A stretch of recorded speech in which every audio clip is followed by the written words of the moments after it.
Hello and welcome to the Screen Chronicles. I'm Colby, I'm El Stevo. and today we have our episode on our top 10 favorite shows from the past decade. Ooh, Oh yeah, I'm very excited about this one. me too. Me too. I'm wondering how many of these that we watched together or that you told me about to watch or I told you about to watch, Most of them on my list are shows that we've seen together. Honestly. Yeah. So we just did our top 10 movie list, which is currently released. So you can go check that one out if you're interested. But today is going to be our favorite television shows. And the rules of today's list are that the show had to have aired after January 1st, 2010. So that's to say that, for example, Breaking Bad, which was one of my favorite shows, some of the seasons aired after that date, but the first episode aired, I think, in 2008. Actually, maybe before that. But either way, it doesn't matter. It wouldn't count because the first episode didn't air. Does that make sense?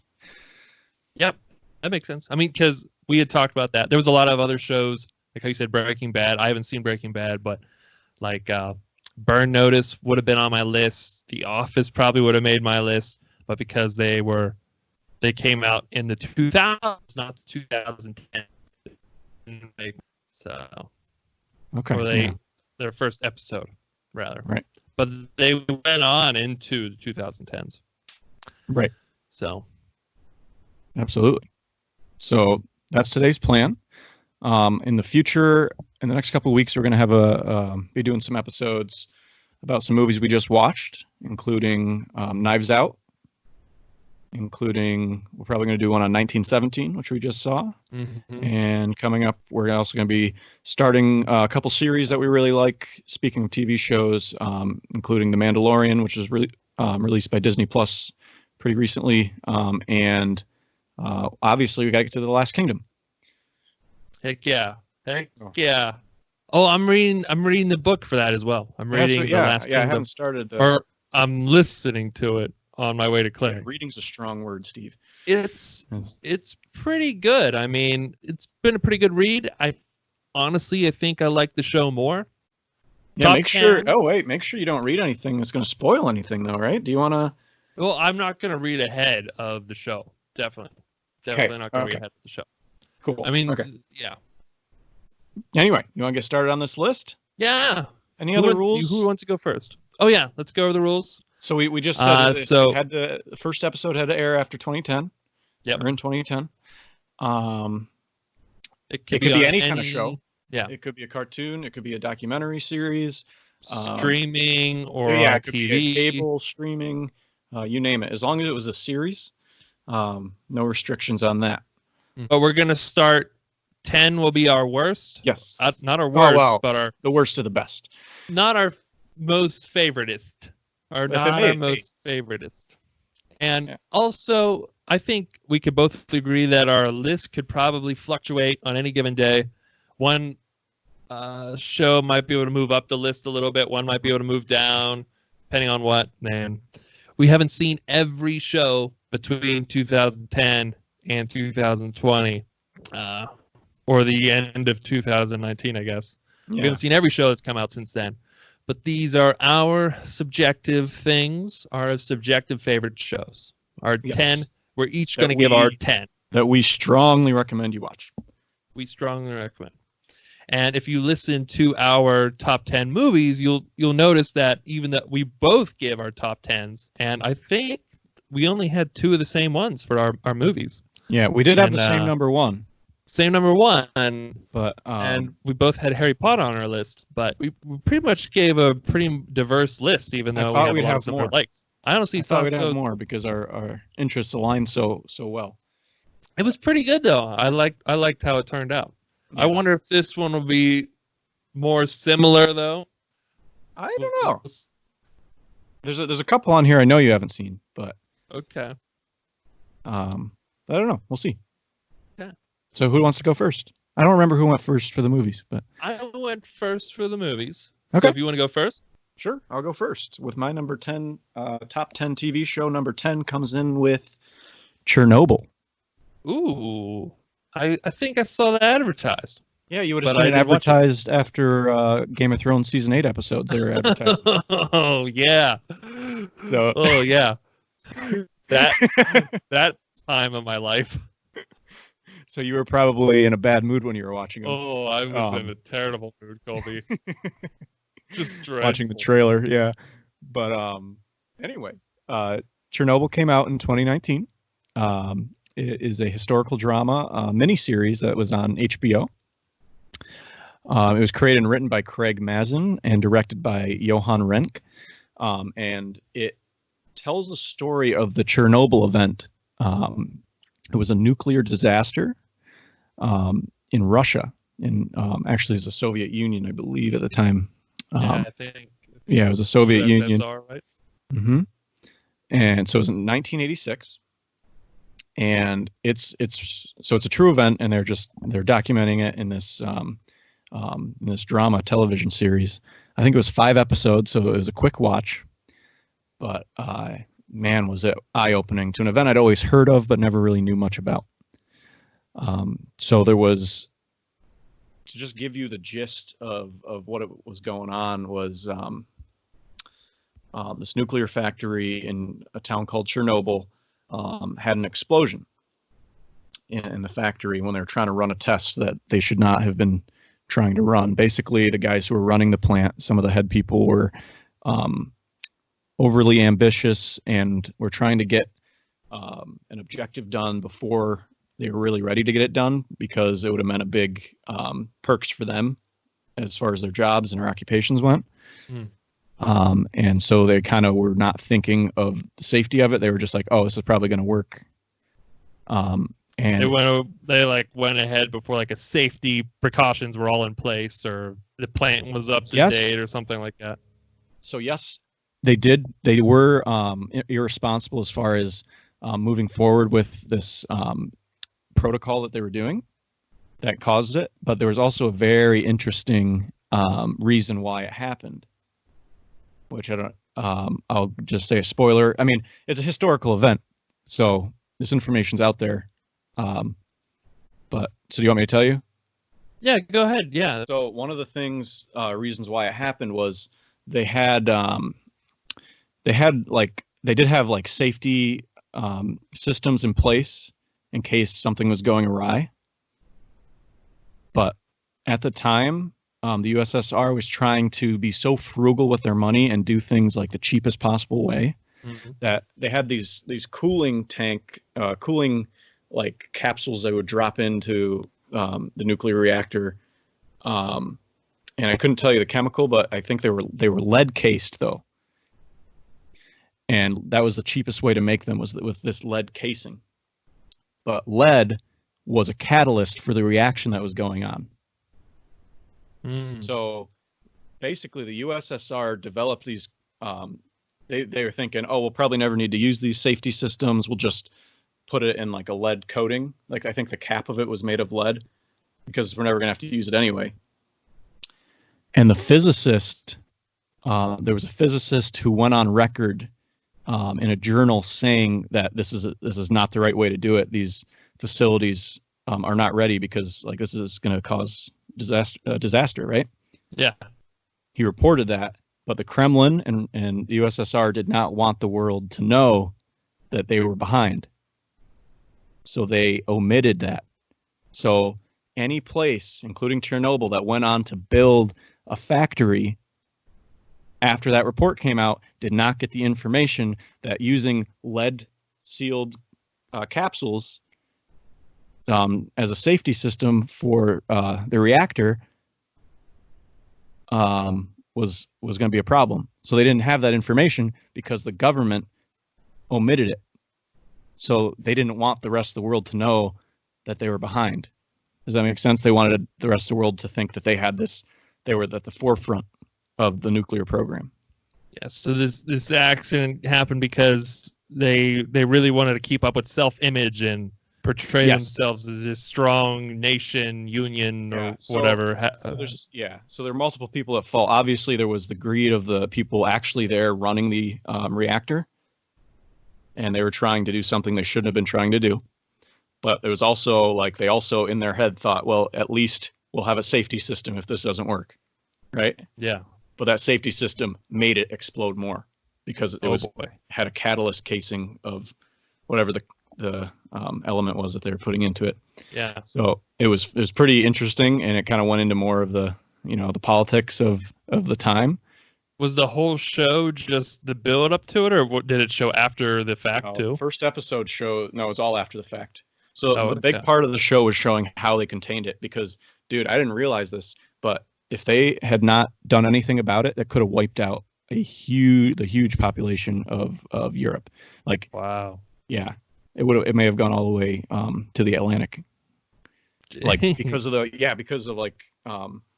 the particles that going into the air and the wind taking it. Yeah, uranium the and fallout. Stuff. The fallout right. After a nuclear thing, yeah. Oh my God! And so they had a perimeter around, and like there's some pretty upsetting scenes because they had to like kill animals because they were had already been exposed. But like, and they were sending in like military people, even though they knew like these people are probably going to die by being around this stuff. Jeez. It was crazy. So it was a great watch. I recommend it. It's a quick watch. 5 episodes. I mean, that is interesting. An hour each. 5 episodes. Yeah. What's that? HBO? Is that you said right? Yeah. You have HBO Go, HBO Now. Maybe they'll air it on HBO on TV, but yeah, really good watch on that one. So that is interesting. Yeah. I mean, what I've heard too is that like they were like how you were talking about trying to keep up appearances, that the government was so about that they even had like a parade go through the town or something. Was that talked about at all, or have you heard anything about that? About a parade through Chernobyl itself. Yeah. In the show. Yeah, I might have been some misinformation that I've heard before, but I've heard basically like a lot of different things where they were just trying to keep up appearances, saying like everything's okay, we're not all getting fried by radiation here. Yeah. So. But do you want me to tell you the big thing at the end? Big spoiler? Sure, yeah. Okay. Spoiler alert for anyone. Spoiler alert again. And you're afraid of spoilers, but I think I'm just interested in the history of it. Yeah, the main scientist who revealed this stuff, and the one who had come out with a report earlier, he was threatened by the government, to not say anything. And even after the Chernobyl event, they continued to threaten him because he knew why everything happened. Yeah. And they continued to threaten him. And so he ended up killing himself. He recorded everything he knew, and then he killed himself because he tried to testify it, and they discredited him. The government like discredited his like degrees and stuff. So he recorded everything he knew, and then he killed himself. And that the fact that he committed suicide like brought all this attention to him, and that's kind of how the information got out that the government and the Kremlin was really involved. Jeez. Isn't that crazy? Crazy. That is crazy. Yeah. Crazy stuff happens in real life, man. That's crazy. Yeah, especially in Russia. Russia. This is a true thing. Yeah, look it up. Chernobyl too, if you guys are interested. But check out the show then too. I mean, what I saw looked kind of interesting. Yeah. But okay. Yes. Ready to move on for my 10 then? I guess. Yeah, let's hear it. All right. My 10 is a show called Sherlock. No! Yeah, and it was on BBC. You can find it on Netflix now.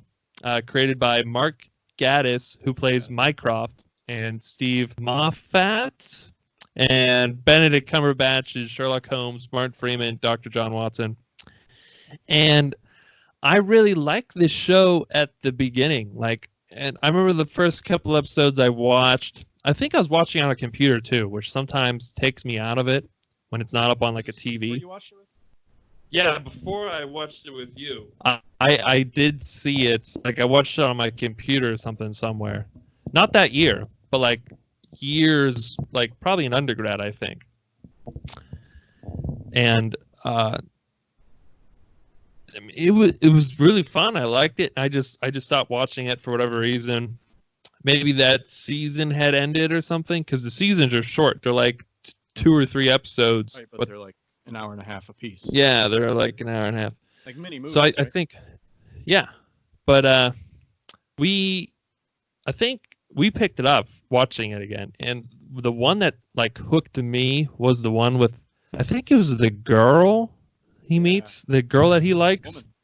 Yeah, I mean, like that one I remember just watching that out in our living room back in Erie, and I was just like hooked at like how the mystery was, and like how they presented like how he thinks really quick, and it was just all like so like mesmerizing to me. And like there was a bunch of like the shows. There was like another show that had like a werewolf kind of. It was kind of a horror one. There was the Moriarty stuff. That was all very cool. Great bad guy, right? Great, yeah. He was a cool great job. Guy. He was in 1917 too. Yeah, so it was Benedict Cumberbatch. Yeah. But I really liked it. It was after the Watson wedding though. To the girl that the show for me started to fall apart. It just like every episode was just kind of a downer to me, and just it felt like it never hit like those same beats for me as it was before.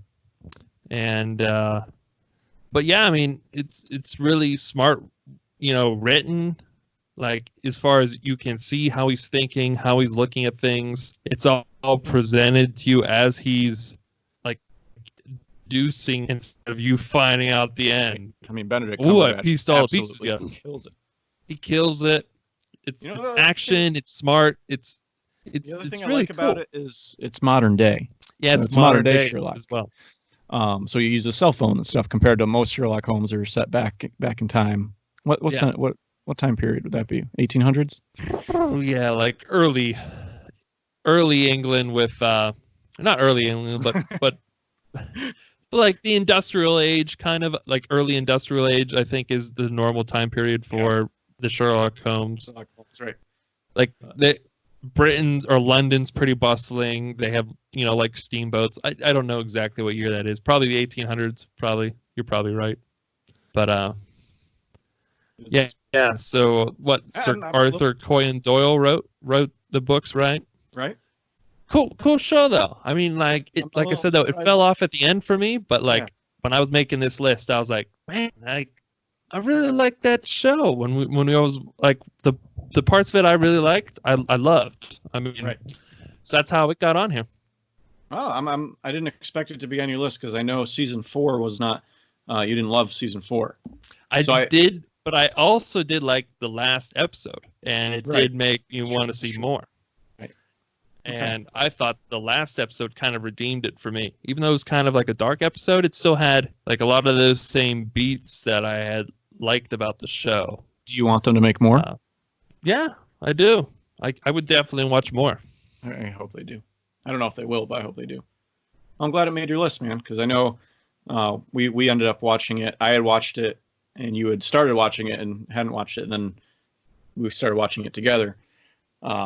And it was a really good time watching it with you. Especially a lot of the Moriarty stuff. I was excited for you to see your reaction to, because that's the thing about this show. There's a lot of mind blowers, and a lot of like, how is that possible? Yeah. And they'll sort of explain it, Mm-hmm. So it's a cool show. It's a unique show, and good choice, man. Good choice. Is it on your list? What do you think? I think yes. Yes, it is on my list. Don't tell me. I won't tell you when, but it is on my list. All right. That's a no-brainer for me. Okay. All right, that's all I got. I'm glad I made your list, dude. All right. You ready for 9? I am. My number 9 is Making a Murderer. Oh, I heard Ricciardi. a lot about this show. Yeah. Never watched it though. Laura Ricciardi and Moira Demos. Making a Murderer is a documentary series, and I'm referring right now to the first season. A second season has since come out, which was interesting to follow up with, but otherwise I didn't find it as captivating as season 1. But it's a true crime documentary, And it tells the story of a man named Stephen Avery from Manitowoc County, Wisconsin. He served 18 years in prison for wrongful conviction of sexual assault and attempted murder of a woman named Penny Biersten. He was again charged in 2005 and convicted in 2007 for the murder of Teresa Hallback. So what's interesting about this story is when he was arrested for, he was wrongfully convicted for the sexual assault charge and the attempted murder charge, and he spent 18 years in prison, right? Mm-hmm. So he was found innocent and he was released, and he sued the sheriff's department, the Manitowoc County Sheriff's Department, and they owed him a lot of money. We're talking in the millions, right? For the time he served. Jeez. So, yeah, so the sheriff department owes him a lot of money, and then all of a sudden, a girl goes missing, right? He owned this huge junkyard on his property, and they find her car on his property. Okay? Mm-hmm. Manitowoc Sheriff Department is not allowed to do the case, not allowed to investigate this, because obviously they have incentive. They owe him a lot of money, right? Conflict of interest. Conflict of interest. So another sheriff department's coming in, and they don't find like any evidence in his house, in his bedroom, for what he's like accused of doing, because like he's accused of being the one to kill her, right? Mm-hmm. Until one day, a sheriff from the department that's not supposed to be there was there and found her car keys in plain sight in his room that had been searched. And all of a sudden, they were just on the floor in plain sight. How convenient. How convenient. Right? So it's interesting. Now that makes me sound like I'm totally on Steve Avery's side. You know, it kind of makes you go back and forth a little bit about like kind of weighing the evidence for or against. And actually, season 2 actually did give me a theory about who actually did it. And I won't say much more than that. But it was very well made. I'm a big documentary fan personally. I really enjoy them. I enjoy true crime documentaries. And this might have been the one that got me into that genre, though. It came out in 2015. And I think it might have been the first, because it did get a lot of hype when it came out. I don't think I watched a lot of true crime stuff before this. And so I watched it and I was like, wow, I really like that. I really like the process of like the lawyers who are defending him, like seeing their mindset, you know, and them looking for evidence. It was well made. So I recommend it. But yeah, so that's my number 9. And I think a big reason why it's on that list is because it's kind of introduced me to a new genre that I've really enjoyed. I've gone on to watch other true crime documentaries like Jinx, that I highly recommend these ones. They're not on my list, but The Staircase, things like that. So Jinx and The Staircase are really good ones to watch, as well as Making a Murderer. Those are just 2 that come to my head. But yeah, so it also kind of goes into some of the controversy of persuasive interrogations. You know what I mean by that, where cops kind of pressure. So there's a young, I think he's 16 in this, but he's if you didn't do anything wrong, then come in. And what do you need a lawyer for if you didn't do anything wrong? That kind of thing. If that's what you mean. Right, like saying stuff to him like they sat him there for hours, and he was like, I didn't do anything, and they'd just keep him there, and he'd be like, just tell us that you did it and you can go home. Just tell us you did it and you'll be okay, and everybody will be good, you know, stuff like that. Oh my God. If you watch it, it's like cringy. It's like, oh, like, wow. It's like a forced confession.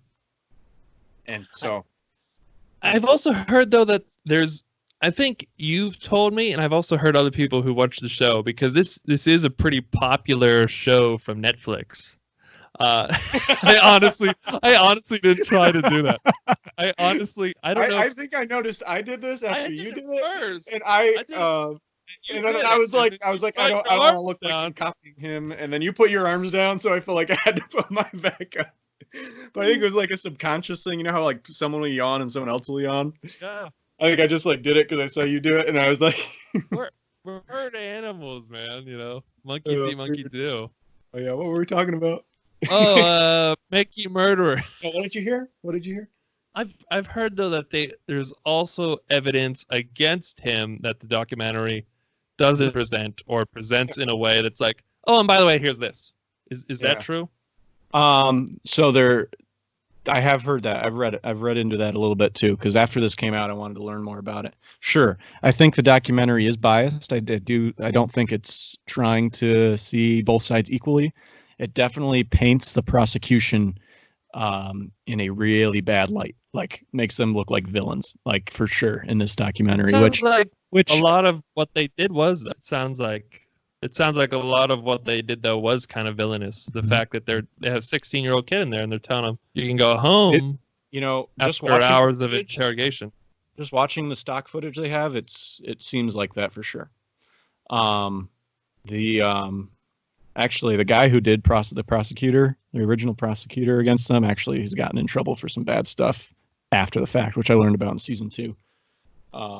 So I think he was kind of I think he got in trouble for I want to say like sexual assault stuff. Like, yeah, I think his own nefarious vices. So maybe he deserved to be painted in a bad light, but like during the documentary, you would just hate him when you watch season 1. You're just like, oh, that guy. In reality, I don't know, But now we know that he actually did have some faults. But great documentary. But yeah, I do think you do have to think about that. You can't let anything you watch totally persuade you one way or the other. Everybody's responsible to go in and do their own research and try to see both sides, pull things from both sides. I still don't know whether he did it or not. I do think after season 2 came out that I do think I have a good idea of what happened. I don't know if you want me to say, but give a spoiler alert and drop it, man. Spoiler alert. I think, and he still could have been involved somehow, but I think that one of his nephews did it, who also lived on the property. The Steve Avery guy, one of his nephews. So here was some evidence that was actually omitted in the first documentary. Oh no, it just wasn't used. I don't know if it was because it was hidden from the defense or not, but so there was Brendan Dassey was Stephen Avery's nephew, that was the kid who was interrogated, and it was said that Stephen Avery and Brendan Dassey did this together. But they went and they searched Brendan Dassey's brother's computer and his hard drive, and dude, if you just look at the stuff he searched, like he's he's searching like dead bodies, like ugh.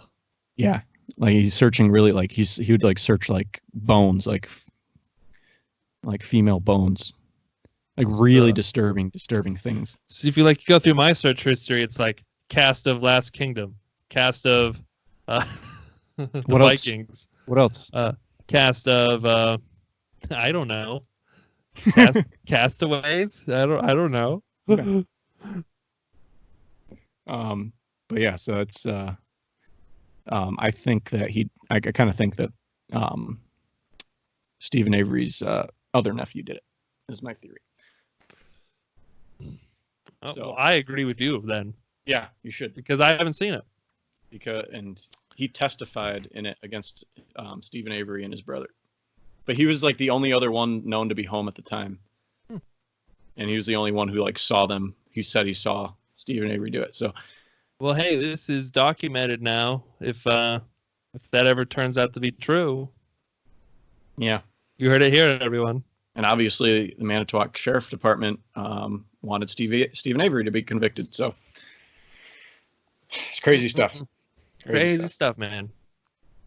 So far, both of yours are real world events kind of things, even though the first one wasn't a documentary. Yeah, but current events. So true.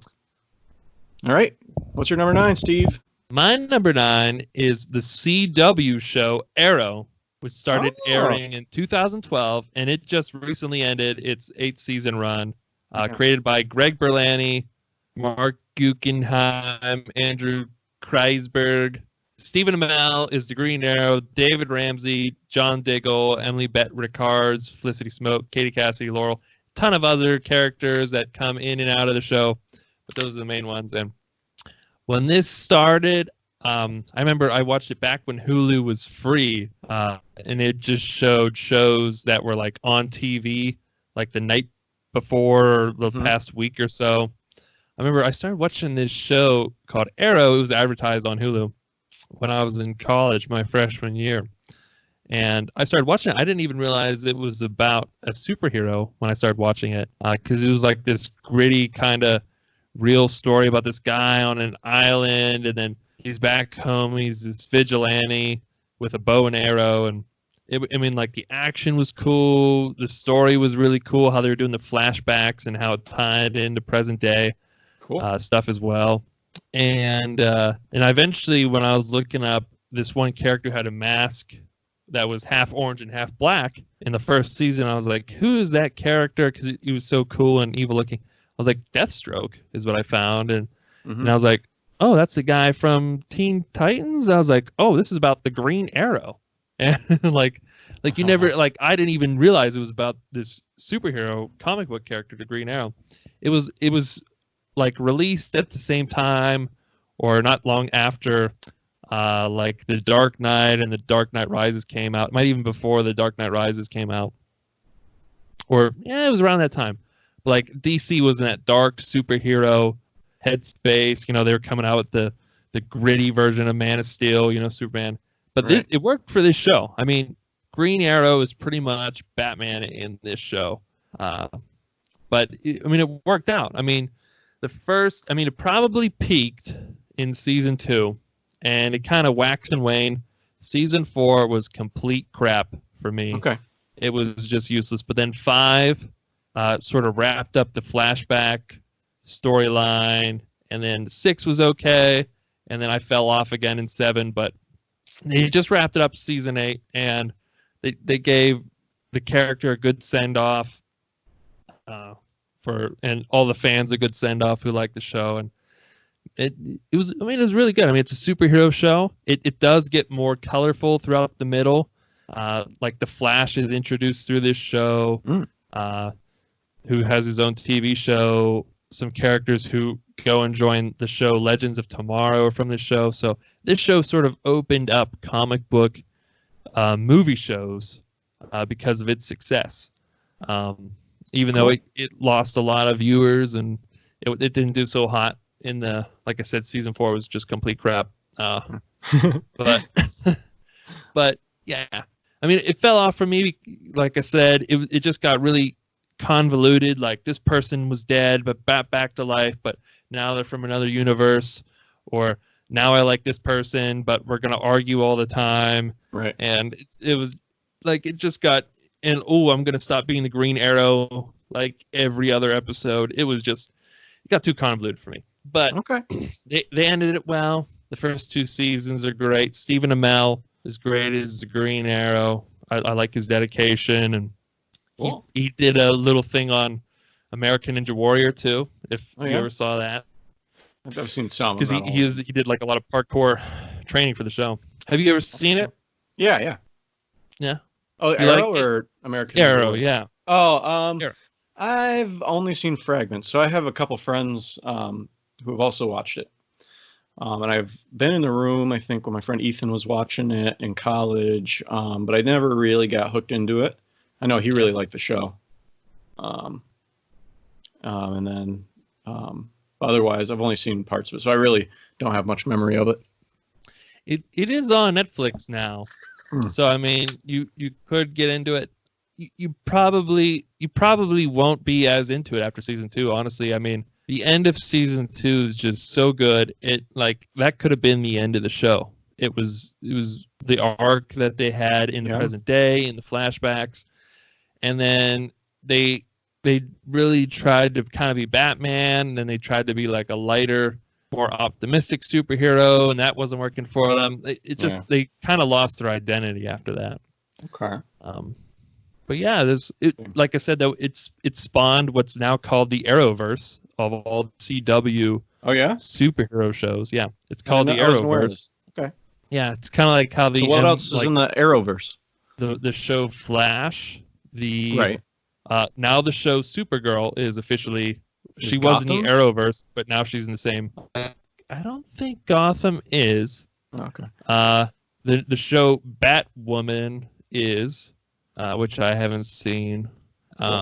Legends of Tomorrow is in it. Off a lot of shows. Yeah, I mean this show found a formula, and that's another thing I kind of didn't like is once it found its own formula, it kind of beats it to death. Yeah, it's so you'll see it in all the other CW shows too, except Legends Tomorrow might be different, but Arrow, it's about a superhero, and then he also has all of his teammates who are in the main,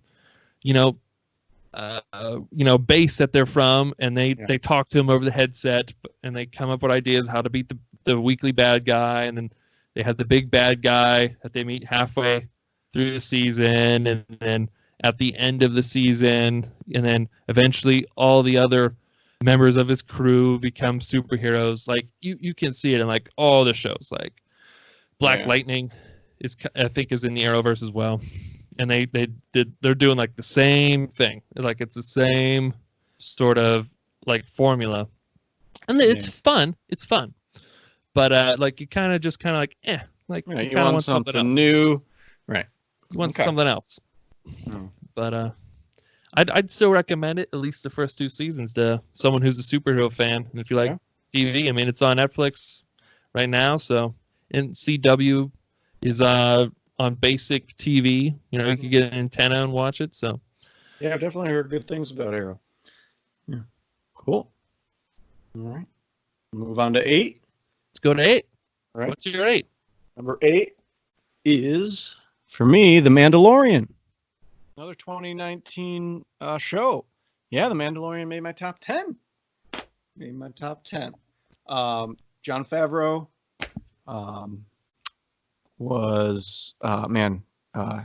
he did a great job with this show. It was a big selling point for Disney Plus, the new streaming service, which has not disappointed me yet with everything that it has on Disney Plus. Man, that thing is awesome. But it's got all the Star Wars stuff. It's got this new fresh Mandalorian show following this kind of mysterious character called the Mandalorian, they kind of show a glimpse of his past. He was taken in by the Mandalorians and raised as a Mandalorian after his family was killed in the Clone Wars, actually, by droids.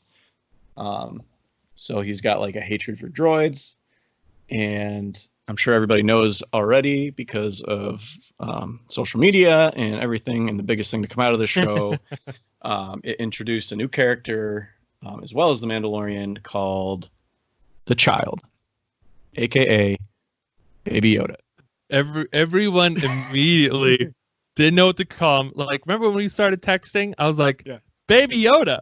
What do you think of the baby? We each said Baby Yoda. Everybody immediately said Baby Yoda, right? Yeah, the official name is the Child, like you said. Right now, yeah. But no one else wants to call it that because it's dumb.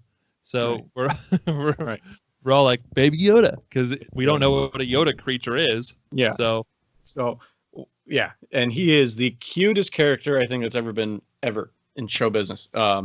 Right. It takes place after Yoda's death in episode 6. So it takes place after the fall of the Empire, and I think that's one part of the show I really like, is seeing how fragments of the Empire are still trying to survive because they're still trying to stick to their ideals.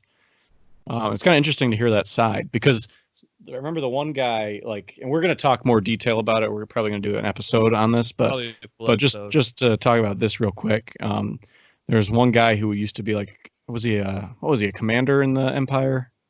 Guy who was in charge of all those stormtroopers in the village. I don't know. I can't remember his rank, but he was a leader. Some high up, and he truly believed that the Empire was the path to peace and prosperity, even though they were doing it, through very harsh ways. But that's what he believed, and even after they were destroyed, he was still sticking to those beliefs, thinking man, this is the way. So it's kind of an interesting perspective, but This is obviously the way. he's a bad guy. He's a bad guy in the show. But other reasons why I like the show, it's kind of cool to have. I wish the episodes were a little longer, but it was cool to have short little adventures. Each episode, there are 8 episodes. Each episode was like its own adventure, and it kind of had its own story arc. And usually, you know, Mando would figure out a way in each one somehow, and it was pretty cool. Until I think the last 2 episodes, I think we're starting to get a little bit more depth and a little bit more of an overarching storyline that I think we'll start seeing in season 2, which is going to be coming out late in 2020. But I've heard nothing but good things about this show. I think people I like it so much that they want more. They want the episodes to be longer. They want more episodes, what have you. But I thoroughly enjoyed the show. I don't think anyone that watches it dislikes it. Right.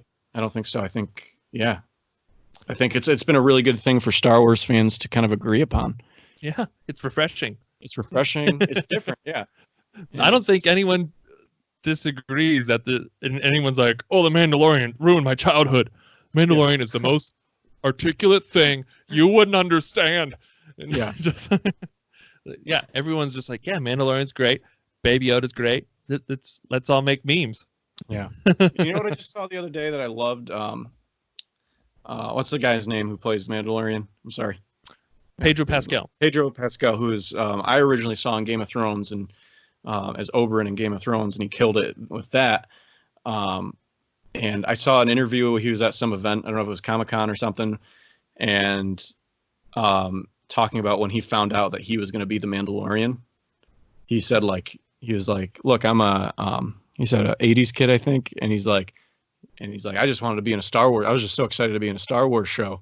And so when I got called, I was like, oh, am I going to play, he was talking about some of the side characters. It's like, I'm going to get to be one of them. Yeah. And they were like, no, you're going to be the Mandalorian. And he talked about how happy he was, Did you see that interview? Yeah, no. Yeah. He laid down on the table. Yeah. It seemed like it was kind of emotional maybe. Yeah. Great for him, man. That's awesome. I love it. Great when actor. Actors. Yeah, he did great. But I love it when actors love their roles instead of just playing them. They love the roles. By the way, the Oscars are tonight, by the way, so I'm thinking Joaquin's going to win. Ooh, Best Oscars actor tonight. Yeah. Yeah, we're filming this February 9th, so yep. For our boy, I think I would like Joaquin to win too. Now, yeah, because we're talking about good actors, yeah. And I would shut Martin Scorsese up about comic book films not being cinema. Yeah. So anyway, The Mandalorian. I won't say too much else right now because we're going to do a whole episode on it.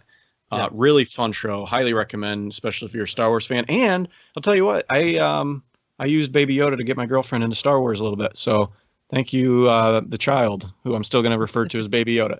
Yes, until we get an official name that's as adorable as just calling you funny. Baby Yoda.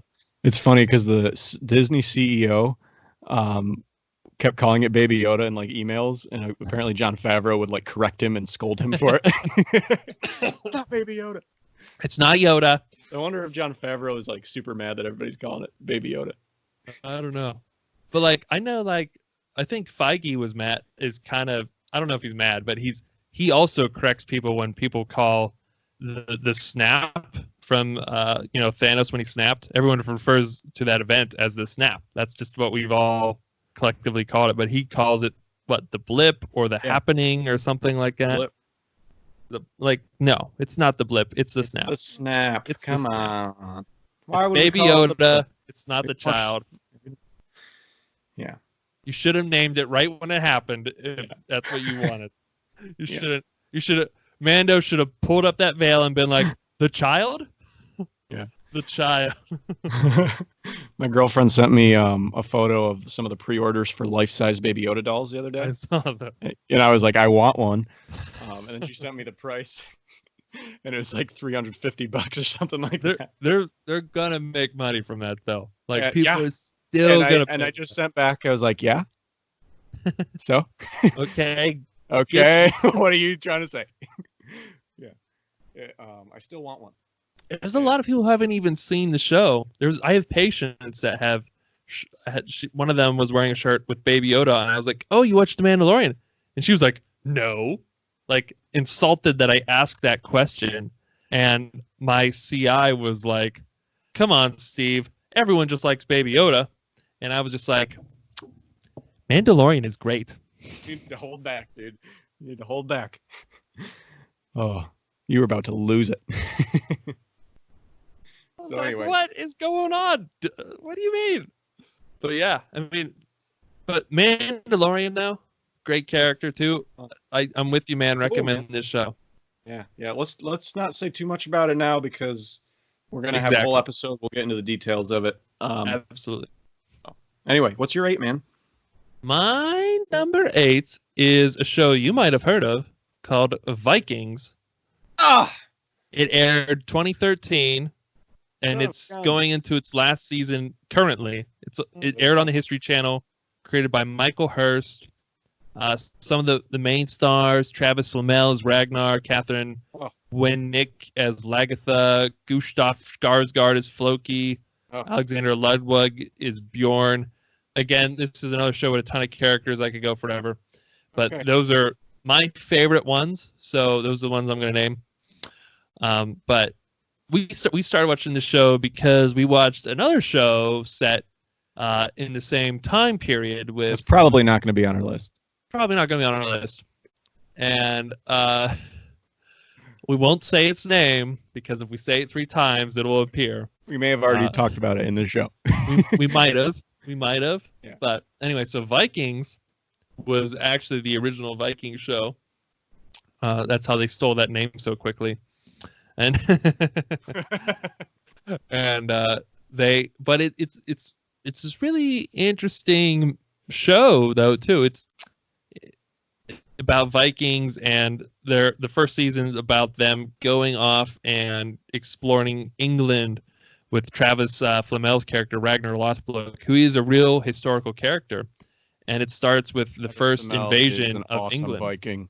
Yeah, and it's on History Channel, but it's more like an HBO Netflix sort of drama, though I guess you could say, than like a documentary or like one of their like history episodes. It also has a lot of cool imagery episodes where just like for no reason a character will be threw killed. us off a little bit. Yeah, they like intentionally do it to throw you off. Like someone will come in and their arms will be bleeding, and the episode ends, and then they're fine next episode. But I think part of it is like all these Vikings are just doing mushrooms all the time. Yes, they're just doing shrooms all the time, and I think that like they're showing their actual hallucinations sometimes. Yeah. Although I do think they do some like supernatural stuff in the show. Yeah, definitely with some of the Odin stuff I mean, there's no other way to explain that other than supernatural. But I mean, it is based on real people from, I think, the 9th century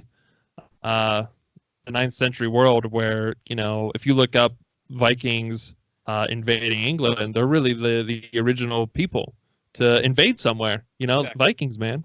And if you ever see any blonde people roaming around England, it's because they're Danes, man. Freaking Dane blood in them. And they're just crazy people. They fight, they sacrifice things all the time, and it's interesting. And I think one thing that's interesting about the Viking culture that we've noticed watching a lot of those historical fiction shows that compare Saxons to Vikings, are that like the Viking culture was like way more liberal. Yeah. And like women like could have, at least, you know, according to the show, I'm not a historian, but compared to the in England where like women had a certain role in society and like the men were definitely patriarchal. Clearly dominant male. Whereas like female. The Viking culture like had all these women that like, you know, they fought. Could be the earl of the town. They could fight alongside men. They could be like the best warrior. You know what I mean? Like, you know what I mean? So it's like, I don't know. It sort of makes you like the Vikings a little bit more than the Saxons, especially in this show because you're following the Vikings. But like when you really think about it, it's like all these people in England were just living their lives. And the Vikings just come in and just start slaying them. Oh man, I mean, the first time they invade somewhere is a monastery for monks, and they kill all the monks. They kidnap. Who is Athelstan, right? That's Athelstan. Athelstan. Yeah. There's No, a lot of Athels in Saxon culture, man. Everyone, that was the cool name back then. I guess. You get your Ethelred, Ethelfled, Ethelback, Ethelcrack. Oh man, Don't touch my Ethel thighs. Yeah, but yeah, and it's a yeah, I love that show. I think we both agreed that we didn't love what happened to our favorite character, who was Ragnar. And I'm sure we're gonna do episodes on this too, so I don't want to spoil too much. Yeah. But he went from being like the coolest character on the planet. You know what I mean? Like he wasn't as cool as Uhtred, but he was pretty close to being Uhtred level. He was as close as you can get without. And then all of a sudden he started doing some weird stuff in like season 3, and then it bled into 4, and he just he did have an awesome ending. He did go out strong. His character arc had a really good, worthy of him ending, but everything between where he started on the down end was, I mean, there was like one scene where he sneaks in somewhere, kills some people, and that was awesome. Remember that? You know what I'm talking about? I know exactly what you're talking about, dude. He faked something. We freaked out. Oh, I can't wait to talk about that. Well, hold on. I'm kind of sick of talking about Vikings right now, so I'm going to do my number 7, okay? All right. All right, my number 7 is Vikings. Oh, yeah. Which came out in 2015. Man. Yeah. So what's that show about? Talking about Vikings. Yeah, wow. So these are pretty close on our list. Pretty close, yeah. I think Vikings is interesting about how they make you go back and forth of loving and hating characters. Yes. There's times that, I mean, most of the time at the end of the day, you love Ragnar. Yes. The main guy. But there are times in the show where you're just like, what an idiot. Like, why are you, and same with like his brother Rollo. Yep. Like there's times you absolutely love him. There's times you absolutely hate him. Right. Floki, same way. You absolutely love him. You absolutely hate him. Let's not forget to give credit to King Egbert taking baths over in England. We're taking baths. Such an awesome legendary bath taker. Yeah. And now so I thought when the show, spoiler alert, when our favorite character passes on to Valhalla, allegedly, actually. We're not allegedly. We'll see what his faith was, but I was like, well, they're gonna make like 2.5 more seasons of the show without like the guy I loved watching it for. Like he was one of the big reasons I love the show because of how good of a Viking he was. And you know what? They went on and made season 5, and it was probably better than the previous 2 seasons. I'm not going to say it was better than seasons 1 and 2, but following the Sons of Ragnar, it was pretty cool. Season 6 turned out to be a pretty good season too. I haven't been able to watch it because I don't have cable, and the internet now is asking me when I go to history sites, asking me to log into a cable. But I think Tay might have something, so I might do that. But I keep seeing things on YouTube, and people I follow are trying to spoil it for me. But I still want to see it. Yeah, it's one of those shows that it kind of like how Arrow got kind of convoluted, and some characters weren't really doing things that were interesting. Like that's like how you were saying, season 3 and 4 just kind of. That's the kind of show Vikings in. It's like it's got like 20 episode seasons with like each episode's like 45 minutes to an hour, right? Yeah. And it's like that's a lot of material, and sometimes I think it would just be better if it was shorter and concise. Well, the first few seasons, that's all they were 8 or 10, right? It was like 3 or 4 that started making more. Yeah. And they were great. The first 2 seasons were amazing. Amazing. Yes. What was that 5, right? With Alfred, the battle at, I think it was like the burnt Ashfield or It was something. 5. Oh my God. That was an amazing scene. Amazing episode. Amazing episode. Just, oh my God. Yeah, so they came back. They surprised me. They came back in season 5, but it just was weird because like every other character that was there since day one was still alive. I mean, some died along the way, but a lot of the main ones were still alive, except for like the one everybody loved. And that's the thing with the show; it's historical fiction. So the real guy died in real life, and they documented how he died in the show, and that's the legend. Pretty awesome death. Yes. It has to do with snakes and holes in the ground. And different historical accounts say different ways, but the one they did is probably my favorite one. Yeah, it's the coolest, so it's probably the truest. And you know, but yeah, so it's cool. And he's like a legend in Viking culture, and I like kind of in the show, like he's such a cool guy in the show that he's kind of a legend in the show too. Like they look at him as more of a closer to a god than a person. Yeah. And it's just kind of cool because everywhere his sons go, everybody knows Ragnar. You guys are the sons of Ragnar, you know. So his influence has never left the show, but I just miss the actor being on it because he did such a good job. Yeah. I think I sent you something too, that he was originally supposed to die after the first season, but everyone loved him. He was like the thing everyone identified with the show, like posters and all that. And how can you kill this guy? They couldn't. Yeah. And I'm glad they didn't. I wish something would have happened in season 3 in the first half of 4. Because I think he dies halfway through 4, and then his sons take over 4, and then 5 is all of his sons. But I wish they would have, done something more before. When he comes back, it's great. Who wants to be king? Oh, it was awesome. But when he was missing it, like, it made me really sad that he kind of like abandoned his people. Yeah, it made me like, if that really happened. Again, historical accounts on this are really shady. You know what I mean? So it's like, did this happen? Did the writers just not know what the hell to do with him after they screwed him over? And because that's what the show does too. There's a lot of just kind of like weird endings to things, or things that they never touch on again. I think they just try and make a lot of drama. So like, here's a thread. We're only going to pull on a couple of these though. And great fight scenes though. Great battles. Great battle scenes. Great Viking humor with each other and stuff. And the humor didn't start, I think, till season 2. You remember, like, we were going into the show expecting there to be a lot of humor because of the Vikings in Last Kingdom. Yeah. And then they weren't that funny in the first season. Then I think they started getting funnier as it went on. And I don't remember the new ones that I'm watching now being that funny. The new ones are more serious. But anyway, it's last season, right? Last season, it's on 6. Yep. How many episodes do you know how many episodes are supposed to be in? So I think there's gonna be 20. They just released 10, and they're doing like the halfway thing where they're gonna take a break. Oh, release 10. Kind of annoying, but whatever.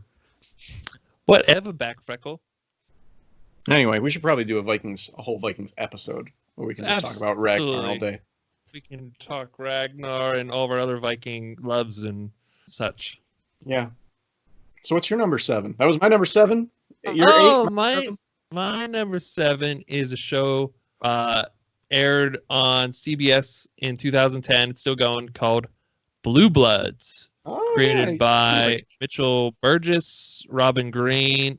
It's about this family of people who are all kind of involved in the law enforcement community at different levels. So you can really see Donnie Wahlberg, he plays Danny Reagan. He's the detective.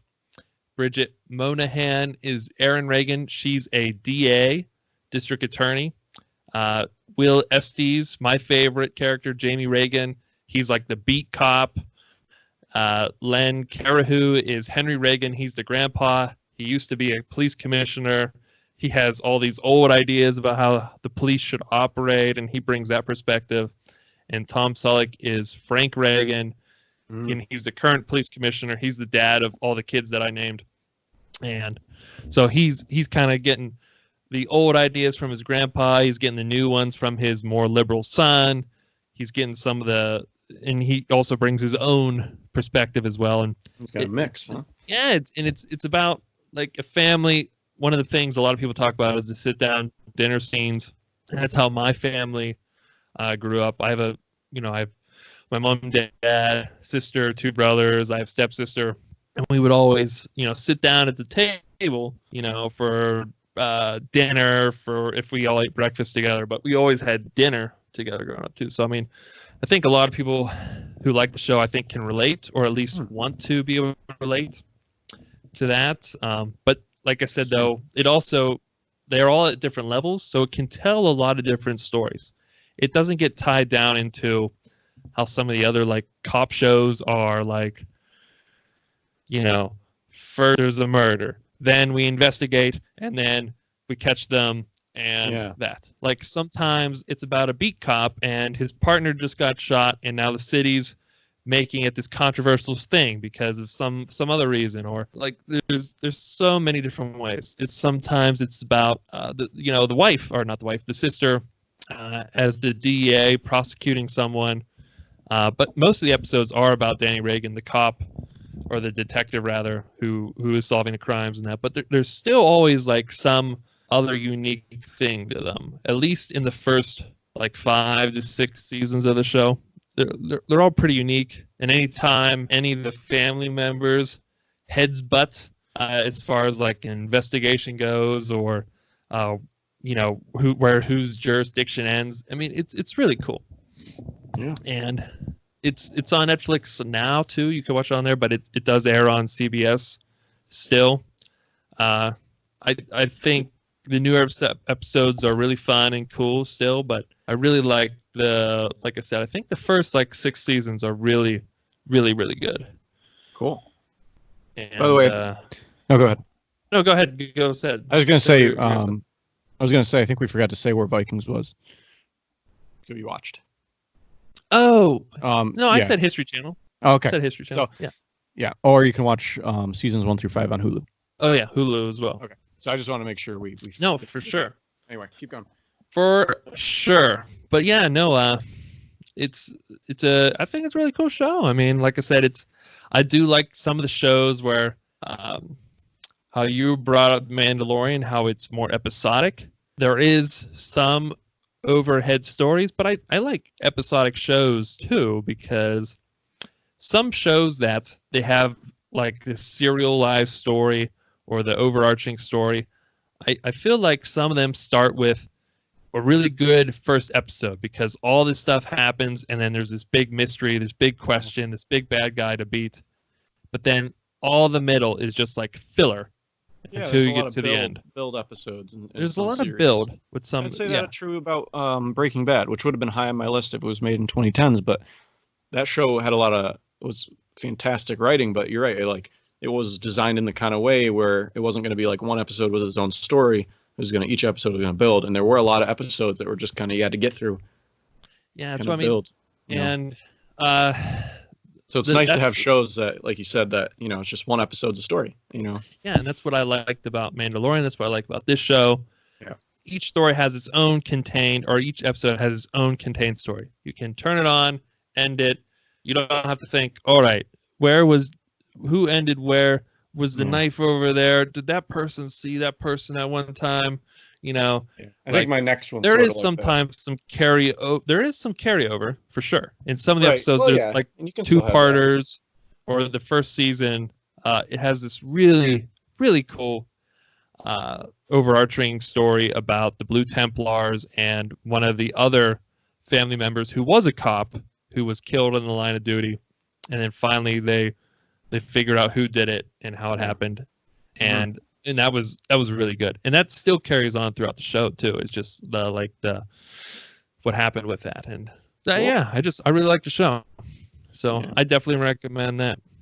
Well, my next one is one that has filler episodes, for sure. It's definitely not an episodic show. Oh, what is it? It's called Game of Thrones, Steve. Oh, 2011. David Benioff and D.B. Weiss. So those are the creators, writers, right? Creators of the show. and they kind of leave a bad taste in your mouth right now because, okay, let me just say this before I get into it a little bit. Game of Thrones, which is one of the most popular shows of the 2010s, maybe the most popular show. I mean, people go nuts for this show. Seasons 1 through 7. If they had not made season 8 yet, Steve, and we did our list, we would be up towards 1 or 2 or 3 in my top 3. Yeah. But because of what happened in season 8, the show has dropped down on my list. Episodes 1 through 7, they're just incredible. Or seasons 1 through 7. Yeah, not episodes, yeah. The first 7 episodes of the whole show are great. The rest of it, no. Seasons 1 through 7 are fantastic. But episode 8, I think most people are pretty disappointed with what happened. It was very anticlimactic. Not a lot of fan service. Yeah. So, but before you go on more, I'll just quickly say that because of season 8, this did not make my list. Really? Didn't make your list at all? See, even though, like you said, season 1 through 7 was probably my favorite show. Yeah. But it would have been so much higher. Because so it like dropped it right out of your top 10. Like I said, the season 8 of Arrow just wrapped up before we did this episode that we're filming now. If season 8 didn't end the way it did, Arrow probably would not have made my list because season 7 was kind of falling back into some old patterns. Season 4 sucked. Overall, the whole show, first 2 seasons were really the best and really the only consistently good ones. But season 8 nailed it, stuck the landing. And I think if you can bring in a good ending, fan service, even if you kill off main people and you do it in the right way, you can still be a good show. Yeah. Season 8 for Game of Thrones for me was like, oh, what do you guys like? Ryan Johnson. Ryan Johnson. They Ryan Johnson it. Ugh. They snoked a lot of people. They #snoked so many people in this show in season 8. Yeah. So because they didn't stick the landing, even though season 1 through 7 would have made it probably my favorite show, it didn't even make my top 10. No. It's on my season 1 through 7. It just surprised me how bad season 8 was because season 1 through 7 was so phenomenal. And the reveal, spoiler alert, I think the reveal of who Jon Snow was the moment I was like, yeah, this is probably the best show like I've seen. This is this might be one of my favorite shows I've ever seen. I think it was the end of season 6 when you kind of get a hint. I don't think they outright reveal it at that point. I think it's the end of 7 when they straight up reveal this is who he is. Yeah. But when everyone's like King of the North, and they kind of hint. They don't straight up say who he is, but they really hint at who he is. Yeah. And I mean, that was probably like I had goosebumps. I was just like, this is just so brilliant. Yeah. And George R.R. Martin, the guy who wrote the books, I think he only wrote he hasn't finished the books yet. So the show went beyond what he has written. And a lot of people say that's why the show wasn't as good after a certain point. I think some people say season 4. Some people say season 5. But either way, I liked the show. I loved it up until 8. Yeah. And I think most people are in the same boat. Like you said, that you were talking about I haven't met Jon too many Snow. people who liked 8. Yeah. Oh. Anyway, that's my number 6. Number 6. See, I mean, it still couldn't be on my list. I still really liked it, but I mean, there was just a lot of it dropped off your list completely. Wow. So I won't go into too much spoiler detail, and I think we have talked about doing a Game of Thrones episode at some point. We will. So I won't spend too much time. But I mean, Jon Snow was revealed to be this particular character. He was a very big thing happened to him, and it was kind of hinted at. He got past this big obstacle, because of his big reveal of who he really was, and what he was meant to do. Not only did he not do that thing, his reveal of who he was not important at all Didn't do to anything the with story. Yeah. And it to me, like, that was what had me going every season. Once they started hinting at that, who he was, what he did, I was locked in. I was like, this is so genius. You guys are the best. You're like, I can't even imagine what crazy stuff you're going to bring us. Instead, they're like, Luke's lightsaber. Yeah. Oh man, that belongs in the trash. Oh man. And they just Painful. Ryan Johnson does, man. Good. I'll stop, but yeah, it still made my list. That's how good seasons 1 through 7 were. It still made my really top good. 10, and that's reasonable. It's reasonable. Like I said, it would have been in my top 3 probably if season 8 hadn't come out yet and I did this list. So, anyway, what's your number 6, Steve? My number 6 is actually a show we have talked about. It's aired on Netflix, and it just aired 2019. The Witcher. Hey, I made your list. Oh. Created by Lauren Schmidt Hissrich. And the books is based on. I'm interested in hearing how you pronounced it in the other episode we did. Oh, it's terrible. Go back and listen to that episode. But the books are Andrei Sapkowski, Henry Cavill, my bro, Geralt Rivia, Freya Allen, Siri, and Anya Charlotta is Yennefer. And we're only one season in, but I think, we already really went into full depth. So if you want to listen to our full episode of what we thought about it in our spoiler talk, check out the Screen Chronicles on YouTube or podcast, and our Witcher season 1 talk. But I really like the show, and I'm really excited for where it's going. I think the characters are pretty well cast for who they are, and the action was good. I want more monster hunts, like how they had him deal with the what was it, the princess who turned into the creepy monster. I want more things like that. I want the Witchers are monster hunters, and I want at least 2 or 3 solid episodes of monster hunts, and I think they executed the one they had very well. I want more, and I want more. I want more cool sword fights, and what else do you want? More boobies too, if you wouldn't mind. In a very respectable way, though. Not in a way that makes women bad. All right? Now that's what I want. All right.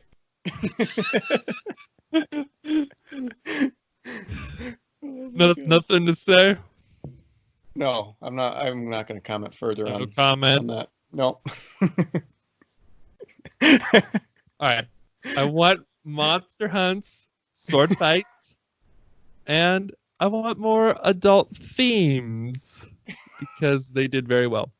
And I feel like a lot of shows are steering away from certain adult theme things, but I think kind of add some grit to the show. They add some tension when you're watching, and you hope your mom doesn't walk in at the one time that they're showing something. It's every time, dude. I couldn't watch Game of Thrones. Game of Thrones with it's like every time because it's just why. I mean, Game of Thrones could have 30 minutes of Jon Snow fighting White Walkers, then all of a sudden, just Bronn's in a brothel having sex. Just cutscene. You have no time to react. Your mom's like, what are you watching in here? Exactly. And that's the exact point. Your mom will walk in or look over at you and yeah. Mom, there's a cool story behind all this.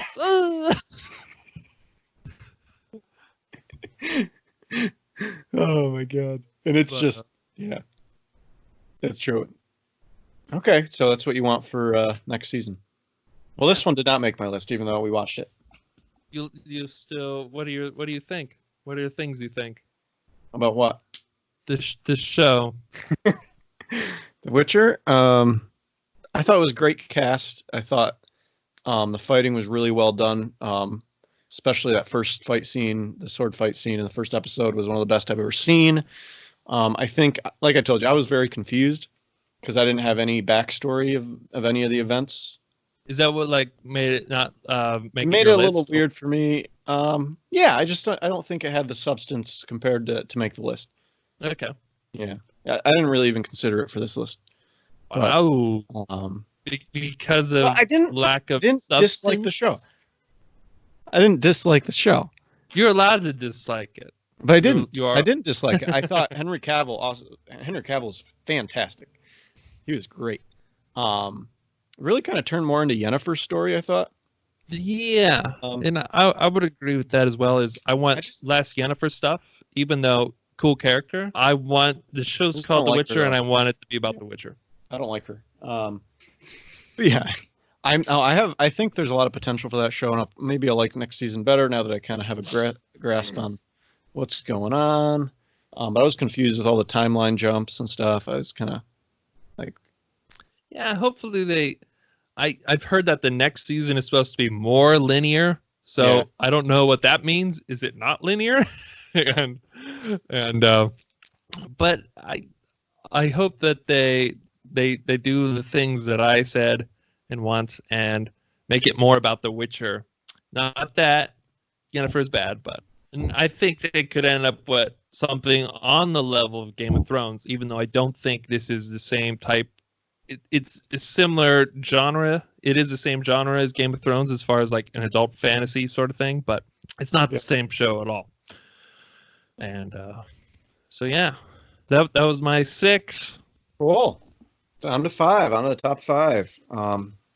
So my top 5, my number 5 pick was Rick and Morty by Justin Roiland and Dan Harmon.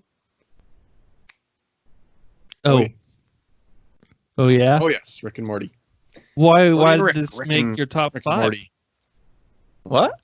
How did this make your top 5? Why is this in the top 5, Colby? Because it's awesome. I don't know. Rick and Morty. I think a lot of people are weirded out by it at first because Rick's burping all the time and Morty's an idiot, and people are kind of weirded out at first, and then when you kind of watch the episodes, you realize how it's actually pretty smart writing. Yeah.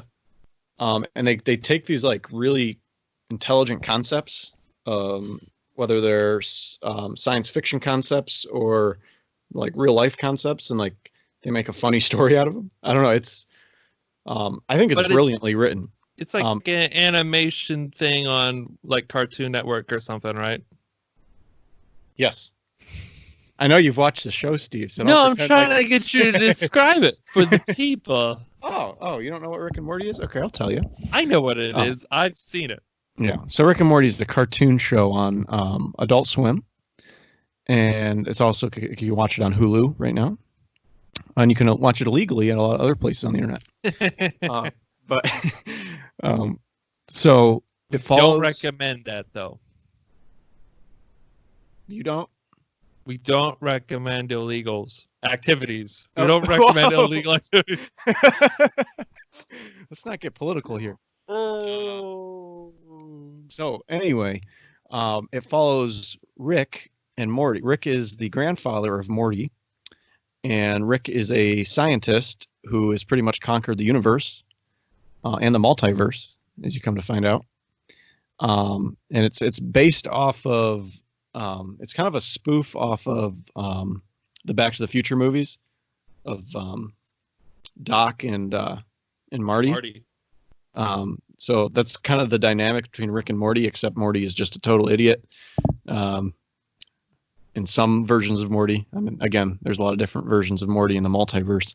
Oh, of course. But it has a lot of cartoons are just kind of one episode. This has like a full storyline, and it builds and builds, and you kind of find out each character is actually super complex. I don't know. I think it's. I love the show. I keep rewatching them. I keep seeing new stuff. It's funny, but it's also thought provoking.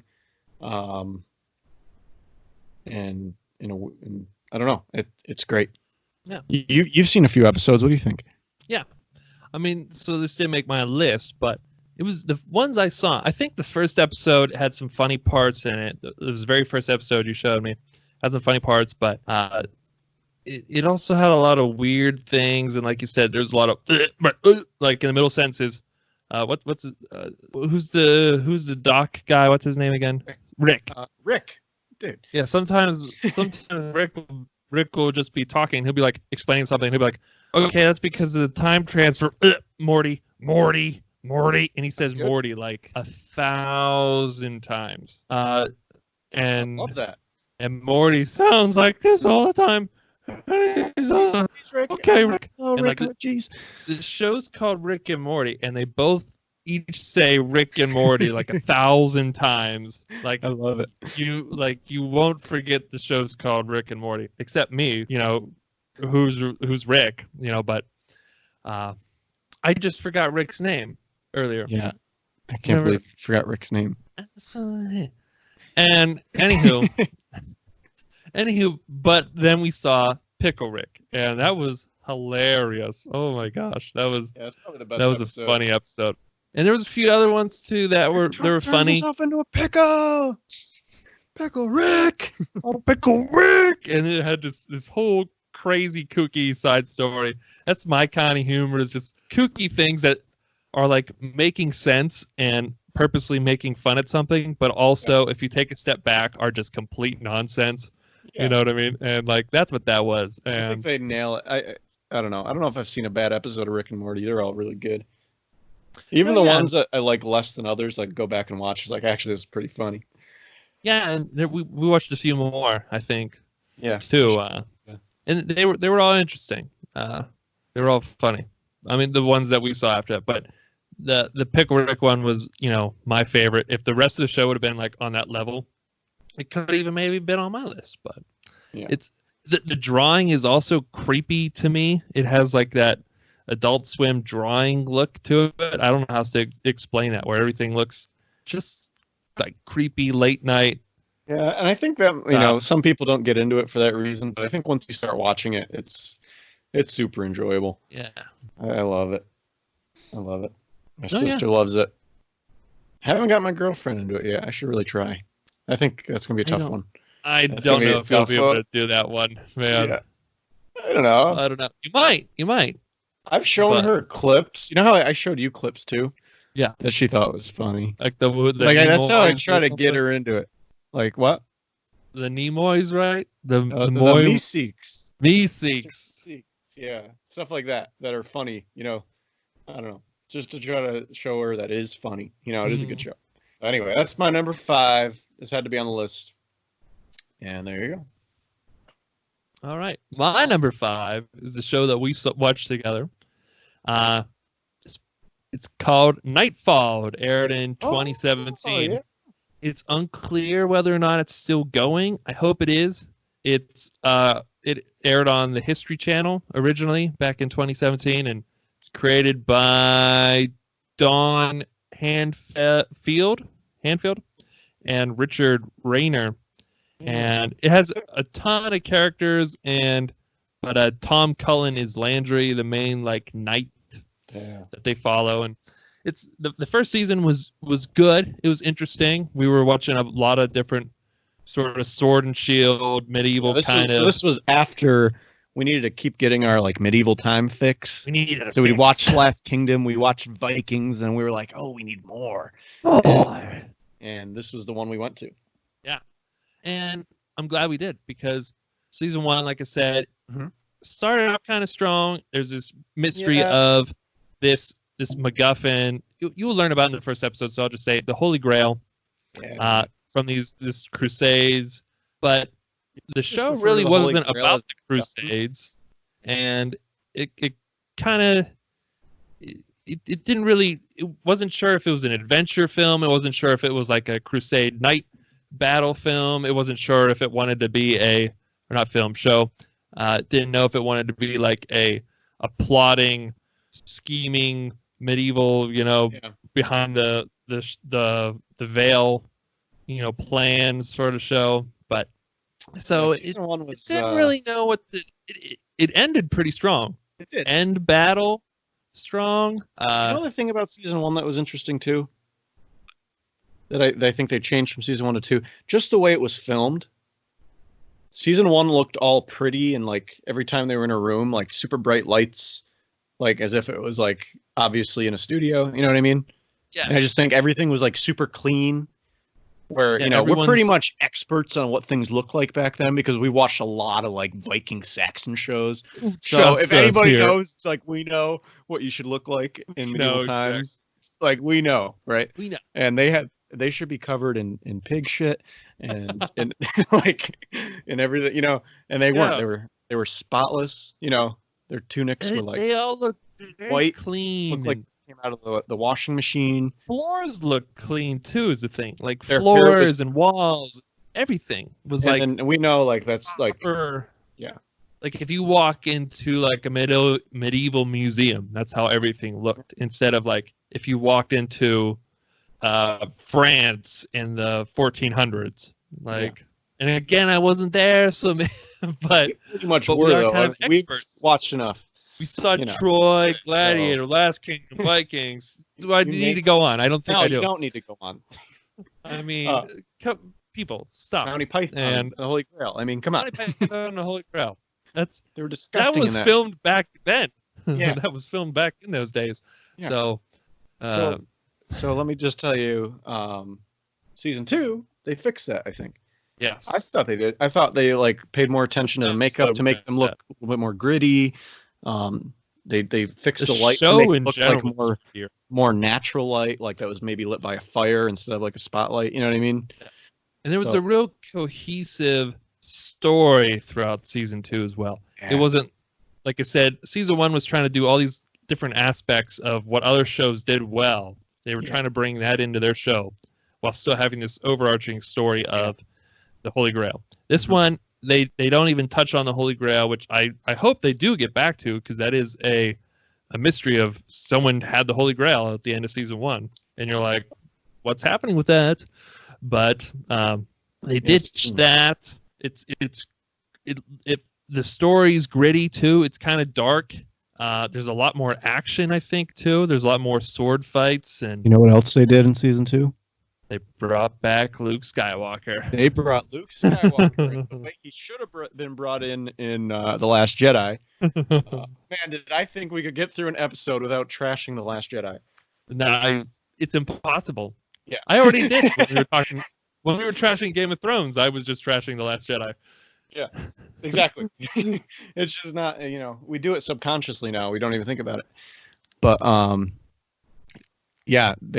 he came in and he trained him like he should have done in The Last Jedi. He had a great standoff at one point, which he should have had in The Last Jedi. He had, fought great. Mark Hamill was just exactly who we wanted him to be in Star Wars, who he was not. In Nightfall. There's one scene with him too where he realistically should have died, and we're like, this is the end of this character, and then they cut back. He's fine. He killed all of those guys. Yeah, remember that? We were like, he's so dead. Oh man, it's like surrounded, and he tells his guys to like, go on without me. I'll hold him off. And it's like, oh, he's going out strong like a hero. The classic hero ending. Yeah, no, it was great. It was great. Yeah, he helped save that show. Yes, I mean, season 2 is great anyway, and the guy who plays Landry, Tom Cullen, he's phenomenal all the way through. Mm. But yeah, season 1 to me was just okay. Season 2 was phenomenal. Season 2 really sold me. Season 2 is what brought it up onto my list. Yeah, it's not on my list, and I think it's probably in my top 15, but not my top 10. Not my top 10. Good pick. So it's in your top pick. That was my number 5. So what's your 4? So I couldn't put Breaking Bad on this list, but one that started in 2015 after Breaking Bad that I can put on this list is Better Call Saul, which is a spin-off of Breaking Bad.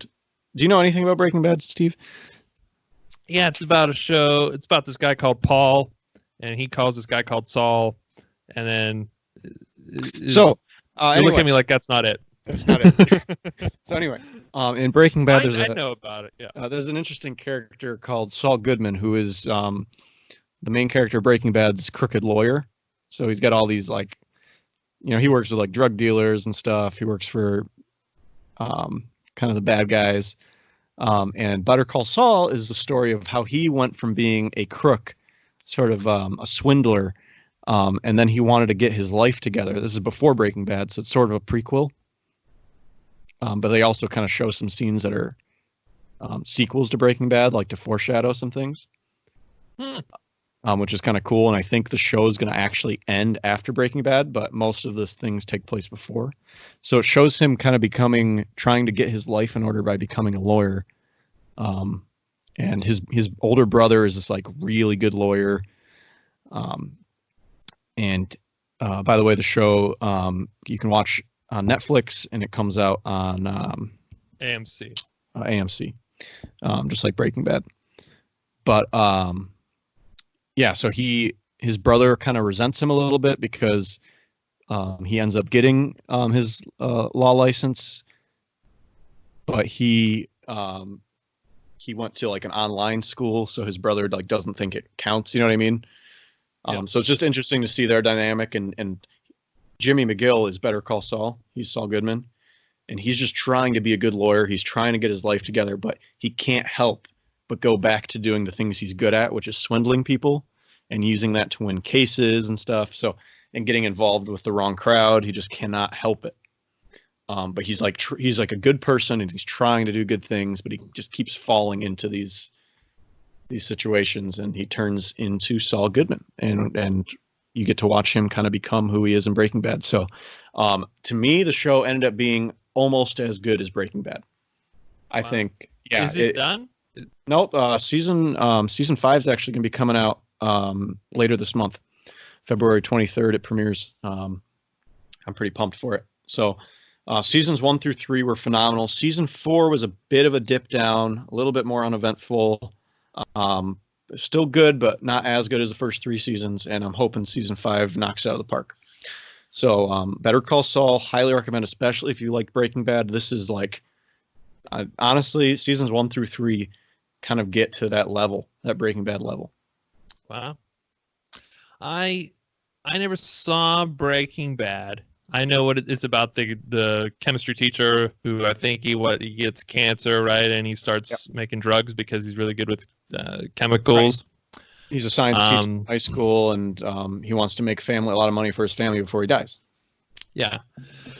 And so when Better Call Saul was airing on AMC, I remember I was in school and I was watching a show called The Walking Dead, which was on AMC.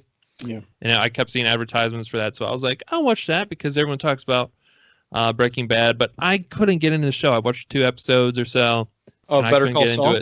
Yeah, Better Call Saul. I had not seen Breaking Bad. You should watch Breaking Bad first, I think. And yeah, so that's, I wonder, if you would need more of a Breaking Bad sort of need to, but I think in you.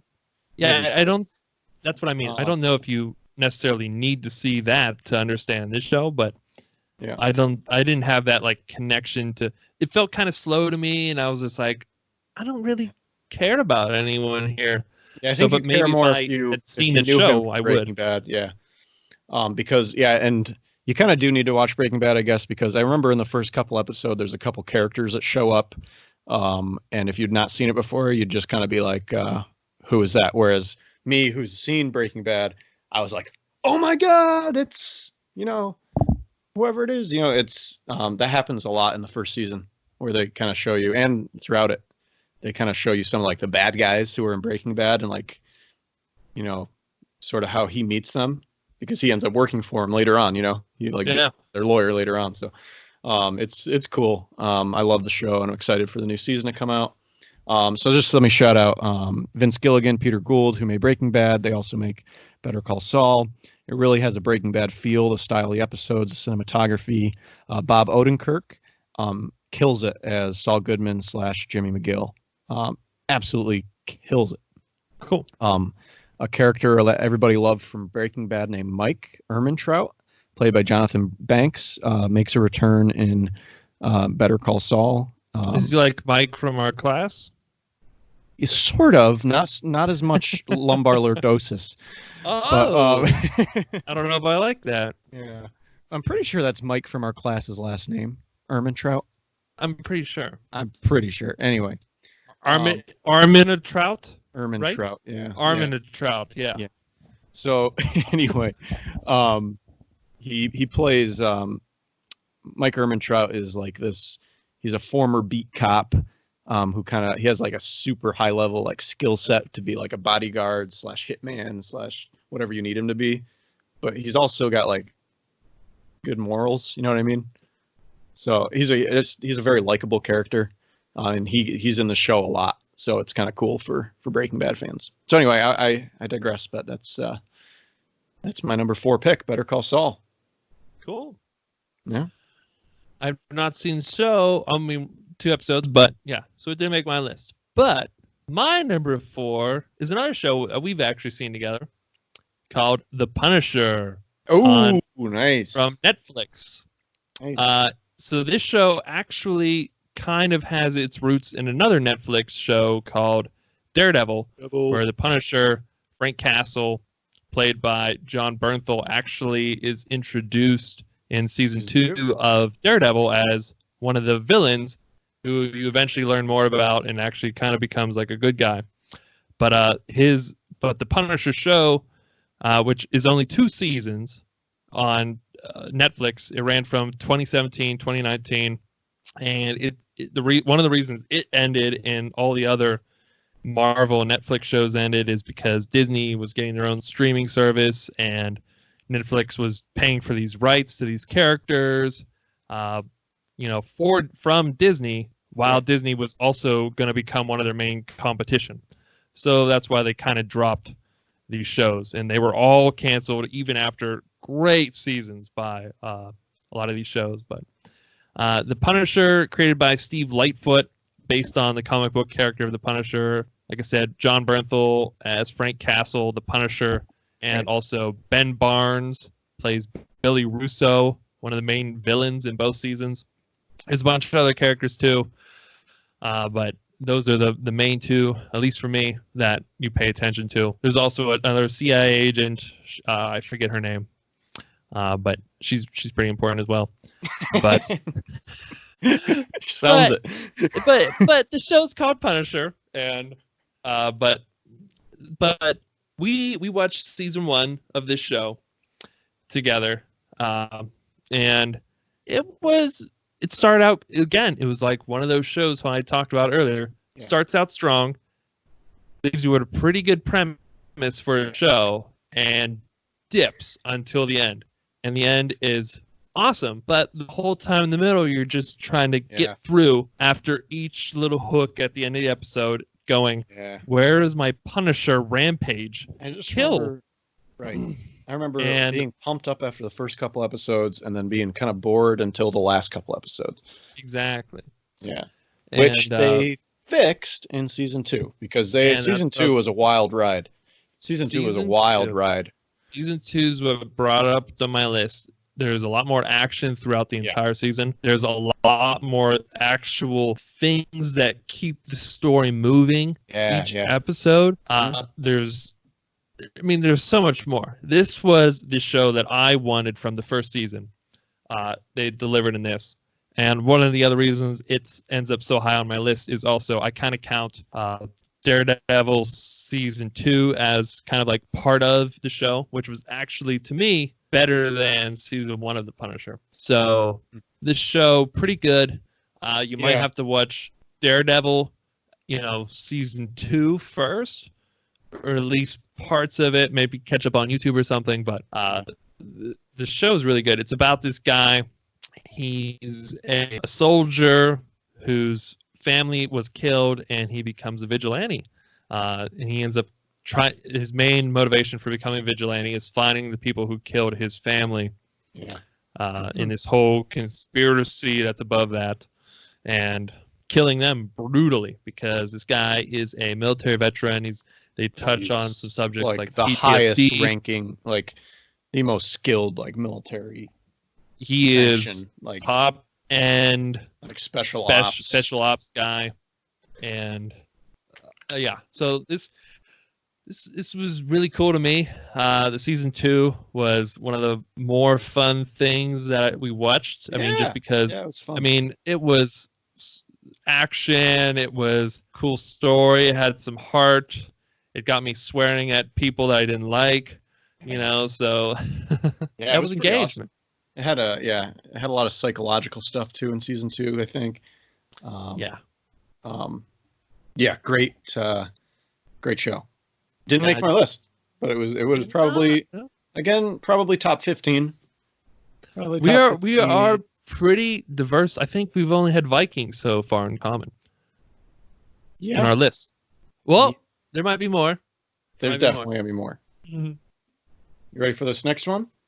Yeah. So what was that for me? What number was that? That was 4 for you. So we're going on to our top 3. Top 3, everybody.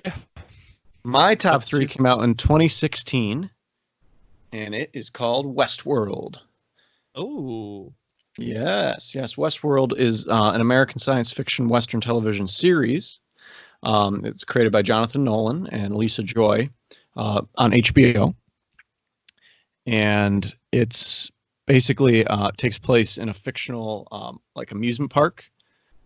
That's like a Western theme, like a Wild West. That's populated by these android hosts, and you cannot tell. They're so realistic, you can't tell who's a host and who's a guest. So basically, you can do anything to these androids.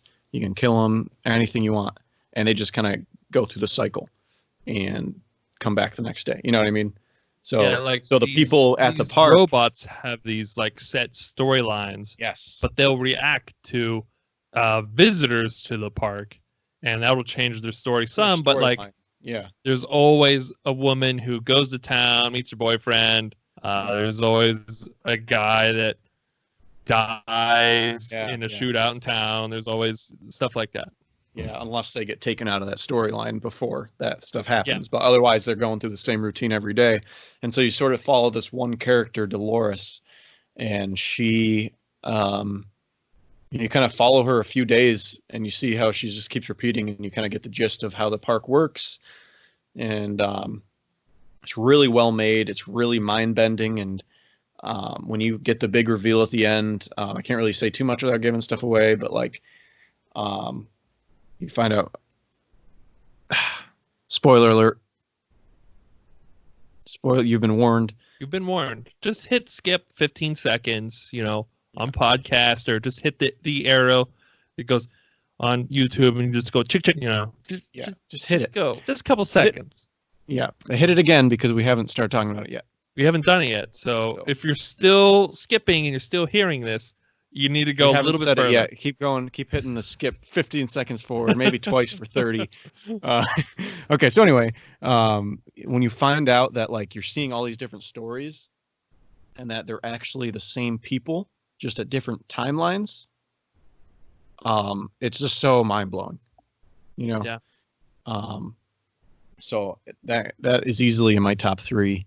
And it turns out that one cow, that one bull cow, was actually a robot cow the entire time, and that blew up when the big reveal when that cow picks up his hat.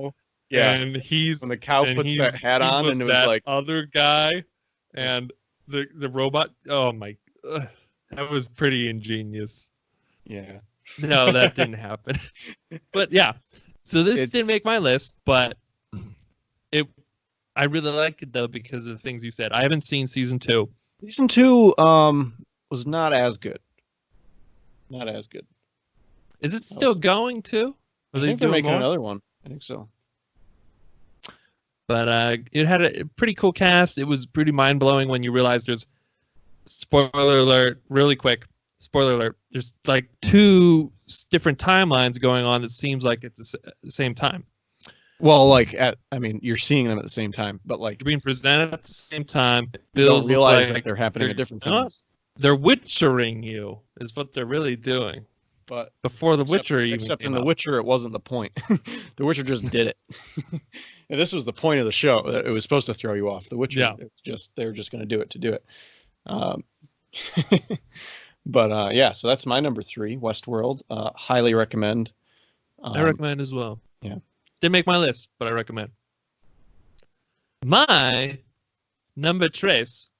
You already said it. I ranked it up higher though. The Mandalorian.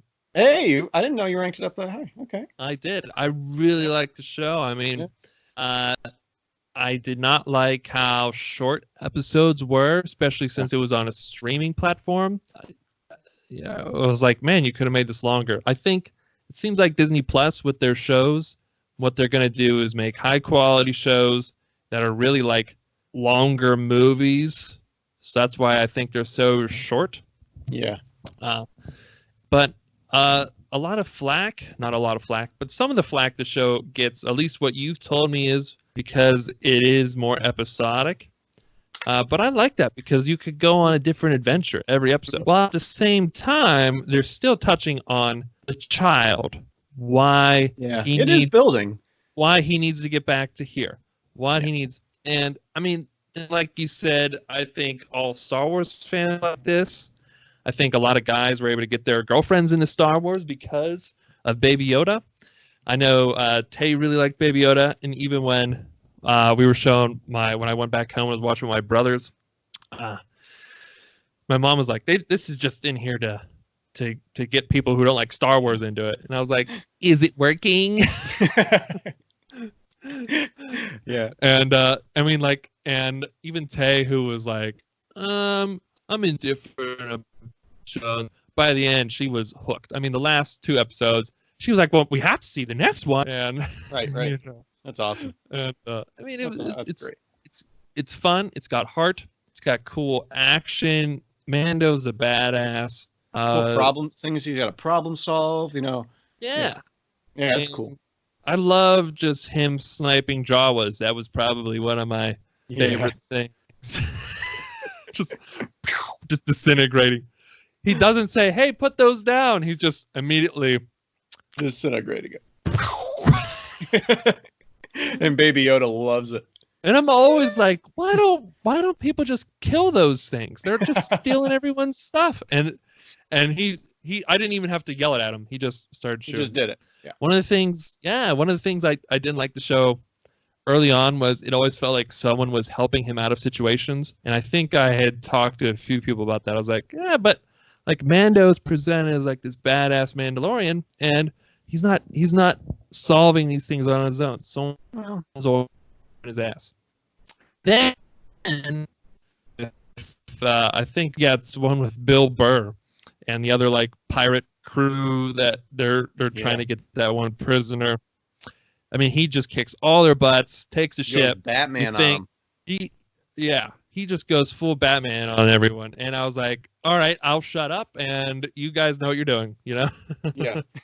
And great show. I mean, yeah, like I said, if you've seen Baby Yoda stuff and you're interested in Baby Yoda, watch the show because he's got a lot of adorable moments. A lot of adorable. You know, he's sitting there holding a cup and you just watch it.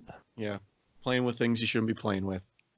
Yeah. Oh yeah, he's cute. Cool. Great cast too. Great cast. Everyone kills it. Yeah. Even Pedro Pascal, who's under the helmet, still like brings a lot through.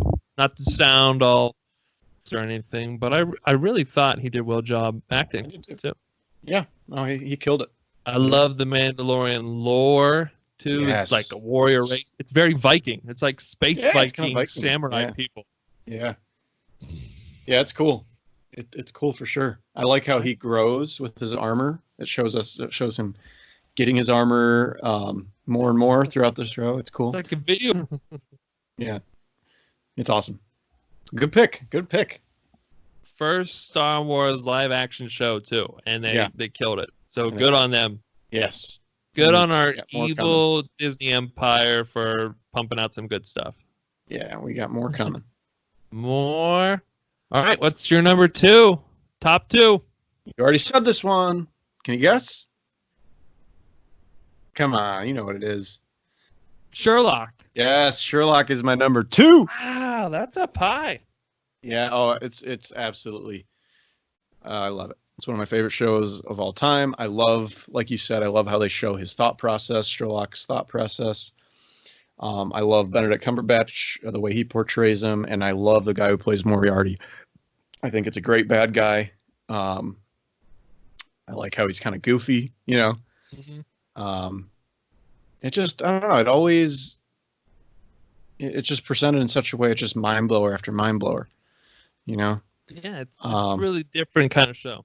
Yeah, and it's just made. I won't talk too much about it because we've already talked a lot about it today. But they take these old Sherlock Holmes stories that were written by Sir Arthur Conan Doyle, and they kind of put their own spin on it in the modern day. And Benedict Cumberbatch is so good as Sherlock, and that's Agreed. it. That's it. He's really good at playing an asshole. He's really good. I'm sure he's a nice guy. I'm sure he is, but he's really good at playing an asshole. Or just a major dick. Yeah. Like... So that's my number 2. Cool. My number 2 is... Oh, I've already talked about it. Oh? Daredevil. Oh, yeah. Netflix. Woo. Came out back in 2015, and it got the axe back in 2018, even after an amazing season 3, because of, like I said, the whole Disney Marvel streaming service. And yeah, I mean, created by Drew Goddard. Charlie Cox is Matt Murdock, Daredevil. Deborah Ann Wall is Karen Page. Elgin Henson is Foggy Nelson. Vincent D'Onofrio is Wilson Fisk. I mean, he kills it. Wilson Bethel is also a great guy. He plays Benjamin Dex Poindexter in season 3, and his arc is so cool. I mean, season 3 is so good. Season 3 doesn't really feel like 1 and 2. No, I think each season kind of feels like its own. True. Really separate from it, the same but different. So this is a comic book show basically it's based on the character Daredevil from the comics. He's a Marvel superhero. He's blind, but his other senses are so hyper tuned because of this accident that he can basically hear where everything is. He's basically better off now than is like he's got these crazy fighting skills. He's acrobatic, just the best parkour ever. Yeah, it's super cool. It's such a cool concept that he can see more than somebody who can actually see with their eyes because of his senses. I love that concept. Have you seen Rebels? Star Wars Rebels? Yeah. He's Kanan. Yeah. Yeah. So anyway, sorry. No, yeah. Completely agree, man. But yeah, it's he's so cool, and he grows, and some of the scenes that Charlie Cox does, the fighting scenes that he goes through are really impressive. There's one like continuous filmed one that he does, and you can just see how tired he is and all the actors are. Yeah. And it's just super raw. That's one thing that this the show, what you were talking about, the long takes, the continuous like tracking shot, is they usually do one fight per season where it's just a long tracking shot of Daredevil just kicking tons of butt. And first season, it's in this hallway, pretty simple. Second season, they amp it up. He's going through a hallway, downstairs, and it's crazy. Third season, it's even more crazy. It starts in a prison. It goes through cells. It has a conversation. He goes out of the prison. It's just insane. I mean, so the first season's kind of like this, kind of more like a typical comic book thing, good guy origin story of the superhero. It kind of reminds you of like Christopher Nolan's Dark Knight trilogy in the sense it feels pretty realistic. It's really gritty and dark. It's even more gritty and dark though than the Dark Knight trilogy. I mean, there's a lot of blood. Vincent D'Onofrio kills it as Fisk in season 1, and he also like mashes a guy's head in with a car door. Blood's just soaking the ground. Cool. I mean, so that's the kind of show it is. I mean, so season 1, it's really this cool superhero versus crime sort of thing. Season 2, a lot of people dislike it. I really love it. It's more of him versus like this group of ninjas, and also the Punisher's in it, and his girlfriend Elektra shows up. I mean, And then season 3, though, like you said, might be my favorite as well. Yeah, I think season 3 especially after watching it again, on a whole nother level compared to seasons 1 and 2. I mean, it's got elements of the both first seasons, but at this point, the character is broken down, Daredevil, and every episode you think he's going to snap and break his one rule, or he's going to give up, fall into depression, while also they're telling a unique story about how very intelligently written, how Wilson Fisk is still pulling all these strings from a seemingly harmless position. And it shows you how he got so much power in season 1. Because in season 1, he's just really powerful. He's got all these connections. You see that he threatens people, but you don't really see how he got there. Season 3 really shows like exactly how his spider web is made. No pun intended there. And it also tells this really crazy like character story of Poindexter. Who seems on the surface like a really good military dude, really solid dude, and just his descent into someone else. I mean, if you're a fan of... So unexpected. I think if you're someone that was a fan of Joker, or if you're a fan of other shows... You'll really enjoy season 3. Yeah. I think you'll like season 3. If you like Dark Knight, you like Joker, if you like... shows about characters that sort of fall into madness sort of thing. I mean, season 3 kills it. I mean, I would like to do an episode on Daredevil at some point. Yeah, I would too. The only thing with Daredevil give me sometimes, I think sometimes the acting's cheesy. Oh yeah, how so? Not so much the main characters. Like, I think Charlie Cox is awesome, and I think playing a blind person is a lot harder than it looks. Oh, and, he's not actually blind in real life, and he's just like so believable somehow. I don't know how he does it, but I think I don't really like Karen Page. I don't really. And sometimes like Foggy, I think, is kind of cheesy. I love Foggy. I like him. I like Foggy. He's a cool character, but sometimes the acting's a little cheesy when it's just like the three of them, not when he's Daredevil. Yeah, and sometimes with the ninjas, it got a little cheesy.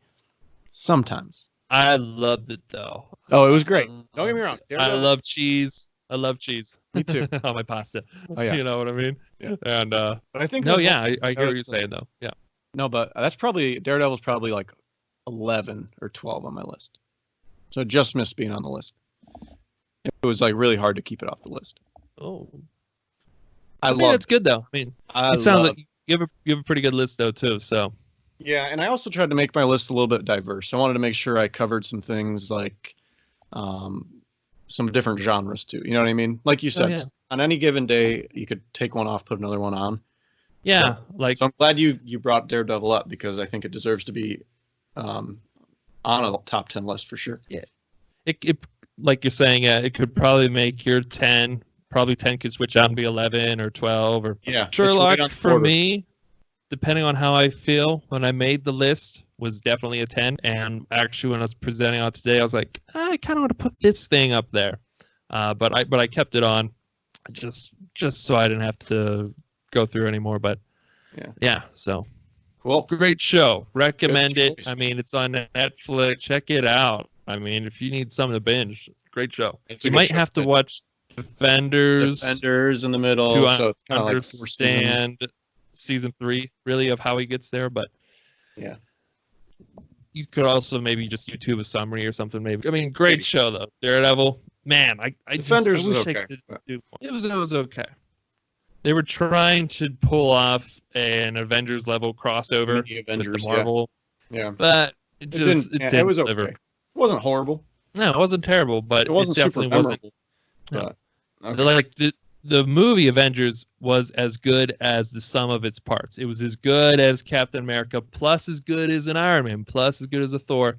The Defenders was not as good as a Daredevil. It wasn't as good as season 1 of Jessica Jones. Right. You know what I mean? It was like yeah, it wasn't. It just wasn't, but you kind of had to watch it just to get through it. Yeah. It was short. It was like 8 episodes. Yeah, it wasn't very long. Episodes weren't that long either. Yeah. So good choice. You can watch that one on Netflix. No, yeah, wait. You can still watch it on Netflix, right? Yeah, it's not good. They're just not making any more. No, they're just not going to make any more. Sign up to. So which is really unfortunate because season 3 was amazing. I'm really excited for the number one. I think we have the same number one. Should we doubt it. say it together? I doubt it, but let's say it at the same time anyway. All right. Stephen Colby's number one of the 2010 decade. The Last Kingdom. The Last Kingdom. It is the best show on the planet. It's got it all. It's got whatever you want. Adventure. It's got historical events and characters. It's got comedy. It's got awesome fighting. It's got amazing storylines. There's just nothing. Characters, yeah, and that's probably the biggest strength is the depth of the characters you get. Adult things, you know. Some might think of the wood scene from season 1. You know, they might think about it like all the time, but that's neither here nor there. It's a fantastic show. It stars our boy Alexander Draymond. Our boy. Who's he? He is Uhtred. Uhtred Bettenberg. Also stars David Dawson as King Alfred, Eliza Butterworth as Aelswith, Harry McIntyre, Aethelwold, lots of other people. Oh yeah, I'll just name Arsons, Fredericus as Citric, Mark Rowley as Finan, Millie Brandon as Ethelfled, and Ian Hart as Bjorka. Yeah. The priest. I mean, and there's so many more characters, so many other main characters. People come and go from this show left and right, like nobody's business. Just the way I tell people, it's like it has like the same shock value as Game of Thrones, yet it does it like every episode. Yeah. And it's like, and they somehow get you to fall in love with these characters so quickly and like feel like you know them for a long time, and they might only be in half an episode and then they're dead. And you're like, and I remember when after we watched season 1, I was like, it's like, yeah, I can't believe that this character, like they killed him after the whole first season. And you're like, dude, he died in like episode 3. I was like, what? Like, no way. He was in it way longer than that. And then he did. You know, and then it's not like the episodes are that long. They're like 45 to 55 minute kind of. They're dense. But they're dense. In a good way. But they're not rushed. I don't know how it's so well done. It's perfect how they write it. They show it. I mean, I couldn't find who the creator of the show is or the showrunner or anything. But I think there's a few people, Stephen Bouchard, Nigel Marchant, and Gareth Neame. Okay. Well, they kill it. Yeah. But it's like it's based on the earlier books by Bernard Cornwell as well. The Saxon stories, right? Yeah, the Saxon Chronicles, I think. It originally, the show also originally aired on BBC. It was like a weekly thing, and then I think BBC dropped it, and then it got picked up by Netflix. It's probably the best thing to happen to it. Yeah, I mean, I'm glad it's on there, and I'm glad they're. It's obviously my number one show. I mean, this would probably be, even if we took in last decade, it would still be my number one show. I think it's my favorite show I've ever watched. Yeah, I mean, Game of Thrones could maybe nudge this out if season 8 delivered. Yeah, but they didn't, and they didn't even make my list. So, yeah. And Last Kingdom's not done. Nope. What if Last Kingdom the last season was not good, dude? Well, then this episode will forever live in infamy. No, I don't think. I don't think they will. They know. But I don't think it would hold the same weight if like Last Kingdom made a subpar season as it would with Game of Thrones. Because Game of Thrones built this kind of thing up and didn't do anything with it. And then like still didn't do anything with it at the end. You know what I mean? Yeah. So one of the things that made, like you're saying, Game of Thrones so good is they had all these characters who started from nothing, seemed to mean nothing, and then all of a sudden they were the ones in charge. They were the ones with this,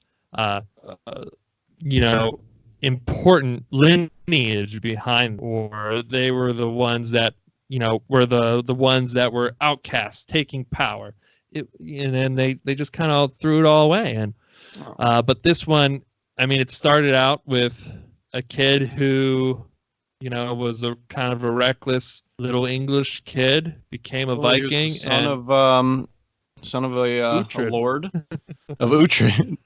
But he was the son. He had claim to land, but his father was killed, and he was taken in by Vikings, right? So he's the Saxon, or as they're called in this show, Danes, Danes, because they're specifically from Daneland. From Denmark. Yeah. So there's a new Daneland though, right? Or what am I thinking Vikings? Right now? By the way, in Vikings, you're right. Denmark though, 100%. In the show Vikings, they're in Norway. Isn't Norway like Denmark plus the next place though, or is that its own Scandinavia country? Yeah, Scandinavia. We'll know better for our Vikings or Last Kingdom for sure when we cover that. Do some more history, but this show. So anyway, this show takes place during the 9th century, like how we were talking earlier with Vikings, the 800s. And one of the big things about this show is, even though it's fictionally telling the story of Uhtred and his adventures throughout, is also revolving around this time where England is starting to form as a nation instead of a bunch of separate kingdoms and or like Anglo-Saxon tribes. They're starting to become unified under this King Alfred, who, I mean, like I said, the actor who plays him he knocks out of the park. I mean, even when you hate him, there's times you hate him, but the actor is still doing a great job. And him and Uhtred, the payoff they get together in season 3 is just, perfect. So satisfying. I've never been so satisfied. This is what this show does. It satisfies you while wrenching out your heart and stomping on it too. I mean, like there's one character that gets killed off in season 3 that we loved, that we would never want to go, but he starts a great plot line for Uhtred and a great revenge and a great kill to end the season with. Oh my God! You'll need coin for the boat. Yeah.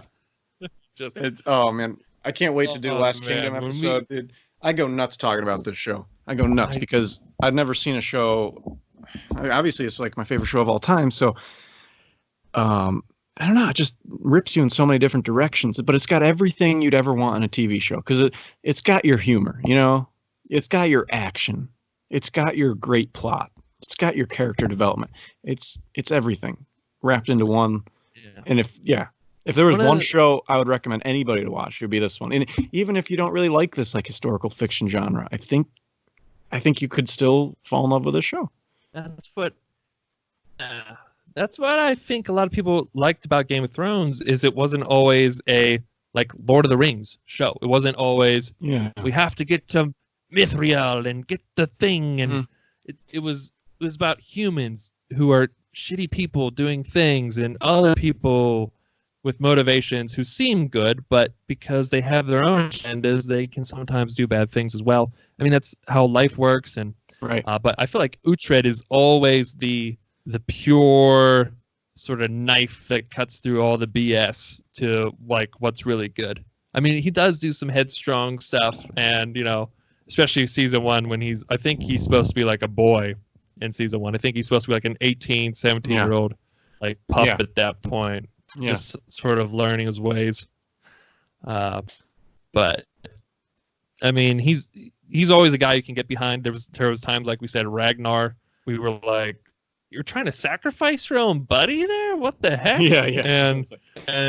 But like Uhtred would never do that. And there's times I've doubted Uhtred, and I was like, I felt like an idiot for doubting Uhtred. I feel like an idiot, and I knew I should have known this was your plan the whole time. Yeah, and, exactly. And that's another thing too. He changes throughout the show. I mean, and to get back to what you were saying, a lot of people could like this show. I mean, yeah, I think a lot of people will get caught up and look at it and be like, "Ooh, that's a Viking historical sword show." Ew, no. I mean, it's funny. It's ridiculous. It's got a lot of cool messages that aren't heavy-handed on you. It's and it's funny. I mean, and the bro moments with his main like followers, like that are like he's like a really fun, interesting version of like King Arthur almost. You know what I mean? With and he's good, his Knights of the Round Table. And his friends, they love each other. Like they do anything for each other, right? And like, it's awesome. They're it's all awesome. like the best of the Vikings and the best of the Saxons put together. And it's perfect. They're so good. And season 2, early on, they nip a plot point that season 1 leaves open. Feels like pretty early on in the season, maybe it's halfway through. Yeah. When they get this one character back, you're like, where are they going to go from this? And then all of a sudden, this even like more heartfelt, more just intense story comes out. You're like, wow, I did not see that coming. You know, so I mean, it's got it all, and don't get caught up in that's a medieval show. Because I'll admit, the trailer did not make me want to watch it. We'd watched that trailer probably 3 or 4 times before we decided to watch it, and it was only because we didn't have anything else to watch. The trailer didn't make me excited for it. It was like, oh, this kind of looks like just kind of a hack and slash show, and doesn't look like, and we were wrong. We were so wrong. Like you said, we were both. I think we finished up. I think we finished up Punisher, right? Is that when we got into it? I think so. And we were like, what do we watch now? And we watched the show called Bodyguard. It was pretty decent. It obviously didn't make our list, so it wasn't amazing. And we were just trying to figure out what to watch. And I kept seeing that recommended. And I was like, that looks like a crappy Netflix version of like Vikings. I mean, not to rip on Netflix, but Netflix puts out so much content that sometimes they make less quality content than they make high quality content because they're putting out so much all the time. I consider this very high quality. This is high quality. I don't know if it's because it started on BBC or what, but Netflix, I think, picked up for the second half of 2. Music. But season 3 was all Netflix produced, all that, directed, written. It was in their house, and they kept it true to the show. It felt awesome. So I'm excited to see where season 4 goes. And Me too. I can't wait for it to come out. I feel like it's been forever. I know. Yeah, man. Well, I think that was a pretty easy number 1 for both of us. Heck yeah. So for our top 10 lists have been pretty diverse. But our number 1s have been the same. So which ones we have the same? Right? Last Kingdom, Sherlock, and Mandalorian, and Vikings. So 5. Vikings. 5. That's pretty good. Half of them are the same. Yeah. Cool. Yeah. Cool. I mean, yeah. So those were our top 10 best shows 2010, 2020. Absolutely. If you need something to watch, we've given you where to find them. If you can't find them there, you can always, rent the DVDs from a library. You can rent seasons from YouTube even. You can watch them illegally on the internet. Which we don't recommend. To do all the time. No. Yeah. Definitely don't illegally download this podcast. Definitely don't do that. It's free. Why would you? I don't know. Well, maybe you should go find somewhere you should pay for it. Maybe be the best option, just to be sure you're not illegally downloading it. We'll put a link. Check to this address just to make sure. Put a link in the. Yeah. Actually, you're already on this page, or you've already downloaded this. We've already drained your bank account, and thank you. Thank you very much. Thank you very much. We will use that money to buy Viking shields and Thor necklaces. Oh, and now we're gonna raid. You can join us. Yeah, the more the merrier, actually. Okay. Anyway, do you have any disappointments? I don't. I mean, besides Game of Thrones season 8, that was my big disappointment. Again, I was trying to think of things, and season 8 was really my Game of Thrones. They didn't stick the landing, so I mean, to me, it really ended up being a disappointment. They left all these things out there that were really what was driving the show for me. I mean, they had cool things in between. Battle of the Bastards, Daenerys getting her dragons. You know, I mean, they had all these awesome things, but what was really driving it was these themes, these mysteries, these big reveals, and they decided they couldn't deliver. So instead of trying, they just said screw it and dump it out the window. And man, that's what it ended up becoming a disappointment for me. I mean, like I used to rewatch like all of the seasons of Game of Thrones. Like I think I watched them all before like season 7 came out, and I rewatched them again as season 7 was coming out to stay caught up. Then I rewatched them again before season 8 came out, and it sucks. And now I have no desire to watch any of them now because of that. Because if I go back and watch, I'm gonna be like, oh look, the Night King. Right. Remember that thing that happens to him easily? Yeah. He gets smoked. Yep. So that's really my disappointment. I guess it's a little harder for TV shows because if you don't like it after a first episode or so, you don't really keep watching. You know, right. I mean, especially if you're like surfing for shows. Ooh, this is terrible. So yeah, I guess that's. Yeah, I think that's the big one is Game of Thrones. I think that's the really big one. Yeah, I was a little disappointed with a show called Frontier with Jason Momoa. Yeah, I think that's a good pick. I really tried forcing myself. That looked like it would be awesome. Yeah.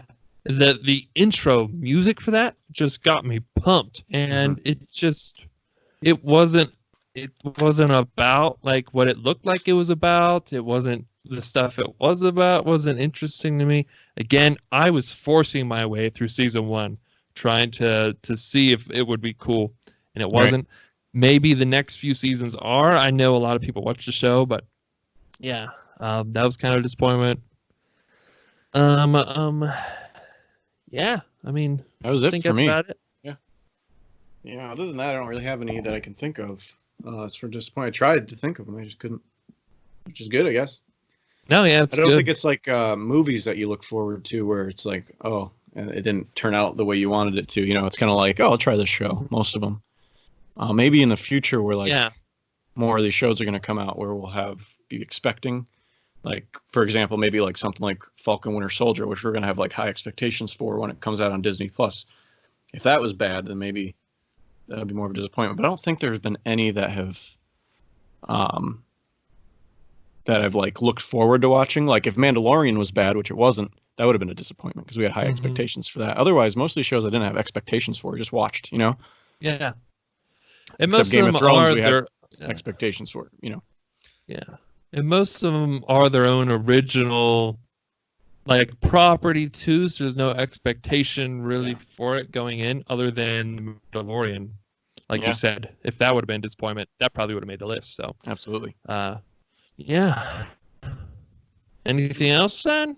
Yeah, I think that's it. Okay. All right, there's our top 10 list, our favorite TV series or streaming series from 2010 to 2020.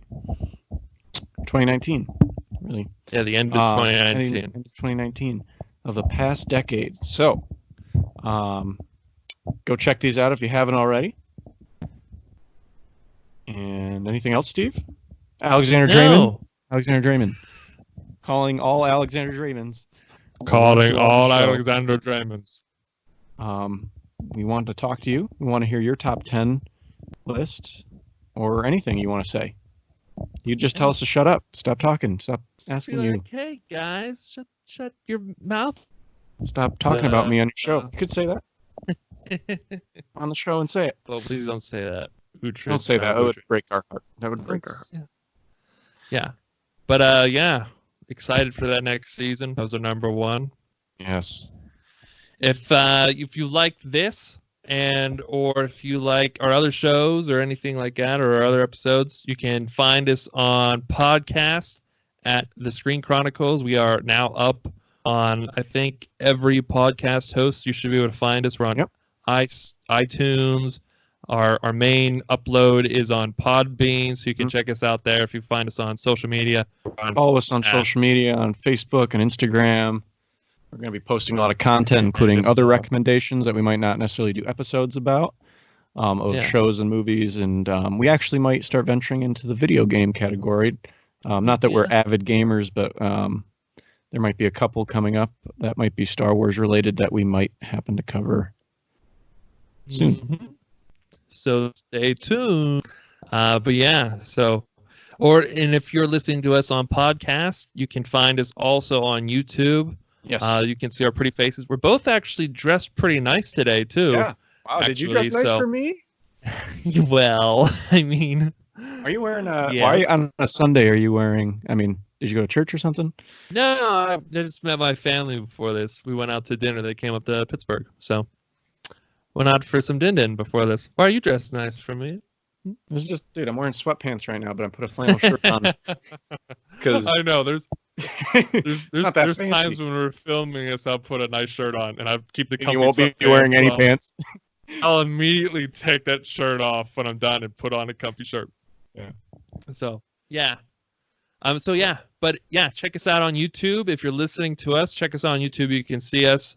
We edit the videos too, so you can see some fun transitions or numbers and things like that in between. There's musical numbers. Some musical numbers. There's some more musical numbers with us in them. Most of them bottomless with our tops on. Adults only. Okay. Or yeah. But yeah. So like I said, YouTube, podcast, social media. We are the Screen Chronicles _ on Instagram, and you can just find us at the Screen Chronicles on Facebook. Yeah. Otherwise, yeah. That about wraps it up for this episode. Yeah, you behave out there, you Danes. Yeah, you Vikings and you Saxons and Saxons who want to listen. Saxons. You Saxons, we'll let the Saxons listen. We'll let the Saxons listen, but... let the Saxons listen. And from Steve and Colby, we're out. We are out.